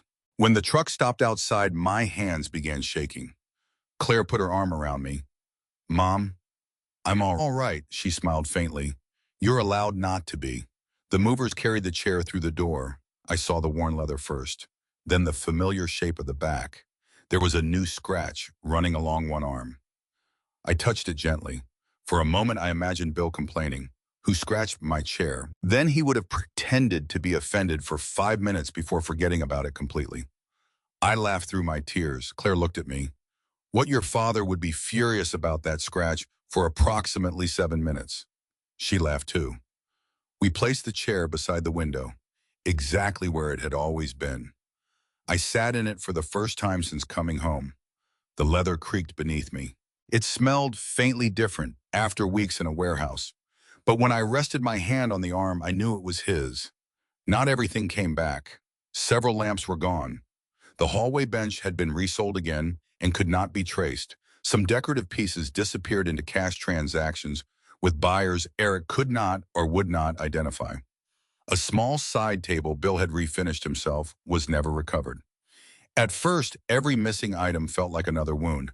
Then something shifted. I began understanding that recovering my life did not require recovering every object. The memories attached to those things had not been sold. Eric could not take Thanksgiving morning from me. He could not sell the night Bill and I brought newborn Claire home. He could not give away the sound of my children running down the stairs on Christmas. Some things existed beyond ownership. Meanwhile, Eric began fulfilling the agreement. Slowly, painfully, he sold his second vehicle. The SUV he had insisted he needed went first. He also sold several expensive electronics and liquidated a small investment account. The first restitution payment arrived through Susan's office. I stared at the deposit notification for a long time. Claire asked whether it made me feel better. No, worse, not exactly. Money was necessary. Accountability was necessary. But $23,000 could not repair trust. Eric also gave Susan a complete accounting of the sales he could document. For once, I did not step in to make his life easier. When he moved out of his condo and into a modest apartment, I heard about it from Claire. My first instinct was immediate. Does he need help with the deposit? I caught myself. Then I actually laughed. What? Claire asked. I almost offered him money. She gave me a look. I know. You do? You made that face. What face? Your rescue Eric face. Apparently I had one. I did not send money. Eric found the apartment himself. He moved himself. And for the first time in his adult life, I allowed a financial consequence to remain his problem. Something else changed during those weeks. Claire began coming home more often. Sometimes she drove up Friday evening and stayed until Sunday. We cooked together. She helped me with therapy exercises. We talked about things we had avoided for years. One night while we were washing dishes, I said, I owe you an apology. She looked at me. For what? For treating every warning about Eric like an attack on him. Claire dried her hands. Mom, no. Let me say it. I faced her. I made you feel like being responsible meant I expected less from you because I was always busy worrying about him. Her eyes filled. I thought you loved him more. The words broke my heart. Oh, Claire, I know now that's not what it was. I hugged her. I'm sorry it ever felt that way. That conversation repaired something no return piece of furniture could touch. Susan also helped me revise my estate plan. I did not completely remove Eric.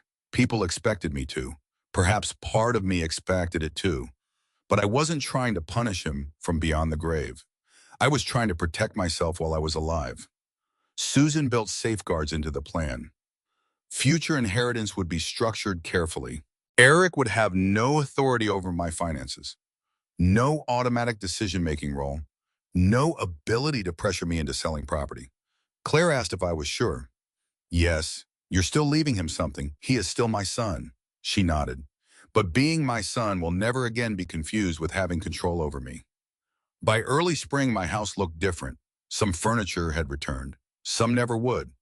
There were empty spaces I chose not to fill, and that surprised me most. Before the accident, I had believed keeping everything exactly as it had been was a way of honoring Bill. After everything that happened, I began to see my home differently. It did not need to remain frozen in the past to preserve the people I loved. The dining table was back. My mother's desk was back. Bill's chair stood beside the window, again scratch and all. But the most important thing that returned was something no moving truck could carry. When I walked from room to room, I no longer felt like someone whose life had been emptied while she was helpless. I felt like the owner of my home again. And for the first time in a very long while, I understood that deciding what stayed and what went was mine to choose. By the time spring settled over Columbus, I no longer needed the walker. On good days, I barely used my cane. The first morning I walked from my bedroom to the kitchen, without reaching for either one, I stopped in the hallway and laughed out loud. There was nobody there to hear me, and somehow that made the moment sweeter. 6 months earlier, I had been lying on frozen steps, wondering whether I would ever move through my own home normally again.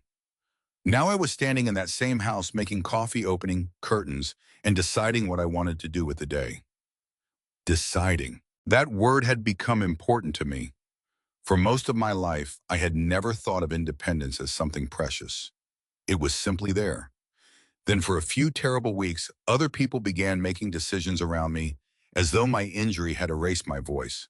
I would never take that voice for granted again. My house looked different now. Some of that was because not everything Eric sold had been recovered, but some changes were mine. That distinction mattered. I donated 2 old bookcases. I replaced the living room rug with one that was easier to walk across. I bought a smaller coffee table because I actually did want more room. Claire laughed when she saw it. You downsized. I did. Should I call Eric and tell him he was right, only if you'd like to be removed from my will? She laughed so hard she nearly dropped her coffee. That was the difference. I had changed things because I chose to. Nobody pressured me. Nobody decided what an older woman supposedly needed. Nobody sold something and called it help. Bill's chair remained beside the front window. The scratch on the arm was still there. I could have had it repaired. I chose not to. Strangely, I liked it. That scratch belonged to the story now. It reminded me that something could be damaged and still return home.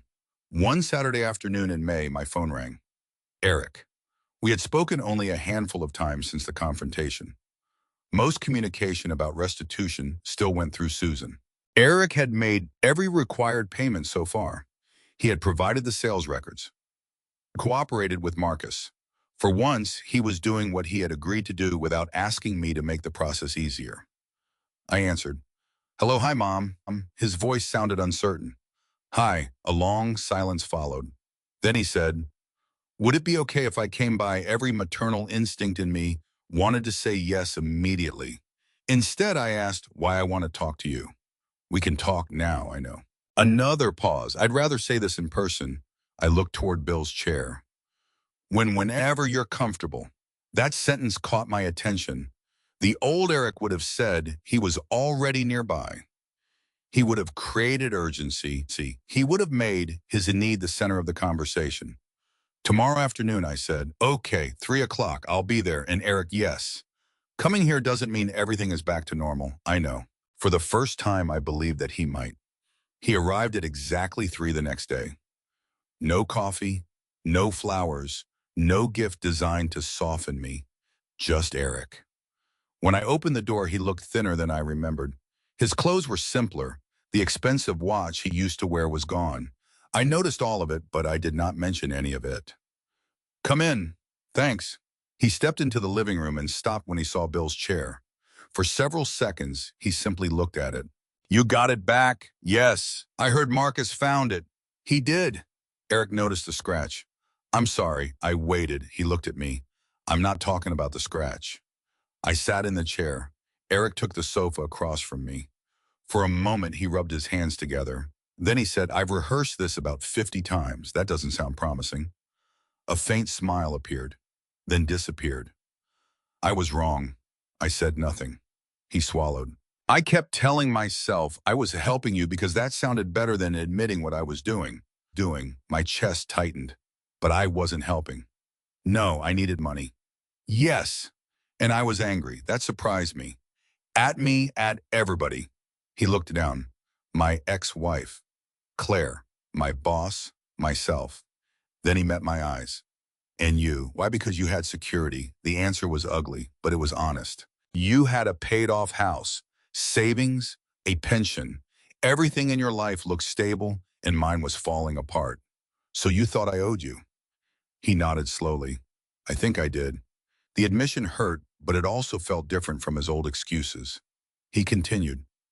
I convinced myself that since Claire and I would inherit things someday, taking something early wasn't really stealing. He rubbed his forehead. I hear how disgusting that sounds now. I didn't rescue him from the word. He needed to hear it. I kept saying, you didn't need the furniture, he continued. But that wasn't my decision. No. I told myself you were too emotional about Dad's things. My eyes moved to Bill's chair. You lied to me about that chair. I know. That hurt more than the money. I know that now. He took a breath. I'm sorry, Mom. No but. No explanation afterward. No complaint about Claire. No reminder of the money he was repaying. Just an apology. I had waited months to hear it, yet hearing it did not magically repair anything. I forgive you. Eric's eyes lifted. Tears appeared immediately, but I raised one hand. That does not mean I trust you. His face tightened. I understand. I need you to understand the difference. I do. Forgiveness means I don't want to spend the rest of my life carrying anger toward my son. I took a breath. Trust means believing you will not hurt me again when you have the opportunity. He looked down. And you're not there yet. No, he nodded. What do I do? You keep doing what you're doing, paying you back. That's part of it. What else? You live differently. He looked at me. You stop expecting people to save you when your choices become uncomfortable. You tell the truth when the truth makes you look bad. You respect a boundary even when you don't like it. He nodded slowly. And maybe I continued, if you do those things long enough, trust comes back. How long, I don't know. The old Eric might have complained. This Eric simply said, okay, we talk for another 20 minutes. Nothing dramatic. His new apartment, work, the restitution payments. Before leaving, he stood near the front door and looked back at me. I really am sorry, I know. He opened the door, then paused. I love you, Mom. I love you too. That had never been the question. After he left, Claire arrived with takeout and 2 cups of coffee. How did it go? He apologized. A real apology, I think so. She sat beside me. Do you trust him? Not yet. Claire nodded. Good, I laughed. You could sound slightly less pleased about that. Sorry, no you're not. We sat together as afternoon light filled the room. My eyes moved across the house. My mother's desk was back. The dining table was back. Bill's chair was beneath me, but there were also empty spaces. Once those empty spaces would have frightened me. Now they did not. I finally understood that my home did not have to preserve every object from my past in order to preserve my life. It wasn't a museum. It wasn't an inheritance waiting for my children. And it certainly wasn't something someone else could decide I had outgrown. It was my home. Maybe someday I would sell it. Maybe someday I would choose a smaller place. Maybe I would stay until I was 95 and become the neighborhood woman who complained about everyone's recycling bins. Whatever happened, the choice would be mine. I rested my hand on the scratched leather arm of Bill's chair. For years, I thought strength meant holding everything together. My marriage, my children, my home. That year taught me something different. Sometimes strength means letting consequences fall where they belong. Sometimes love means saying no. And sometimes getting your life back is not about returning everything to exactly the way it was. It is about finally understanding that you still have the right to decide what comes next. Looking back, the most painful thing Eric took from me was never the furniture. Furniture can be replaced. Money can be repaid. Even treasured belongings can sometimes find their way home. Trust is different. When someone you love makes decisions about your life without your permission, the wound goes deeper because betrayal often arrives wearing the face of concern. Eric kept saying he was helping me. He kept insisting he knew what was best. But help without consent can become control, and love without boundaries can become permission.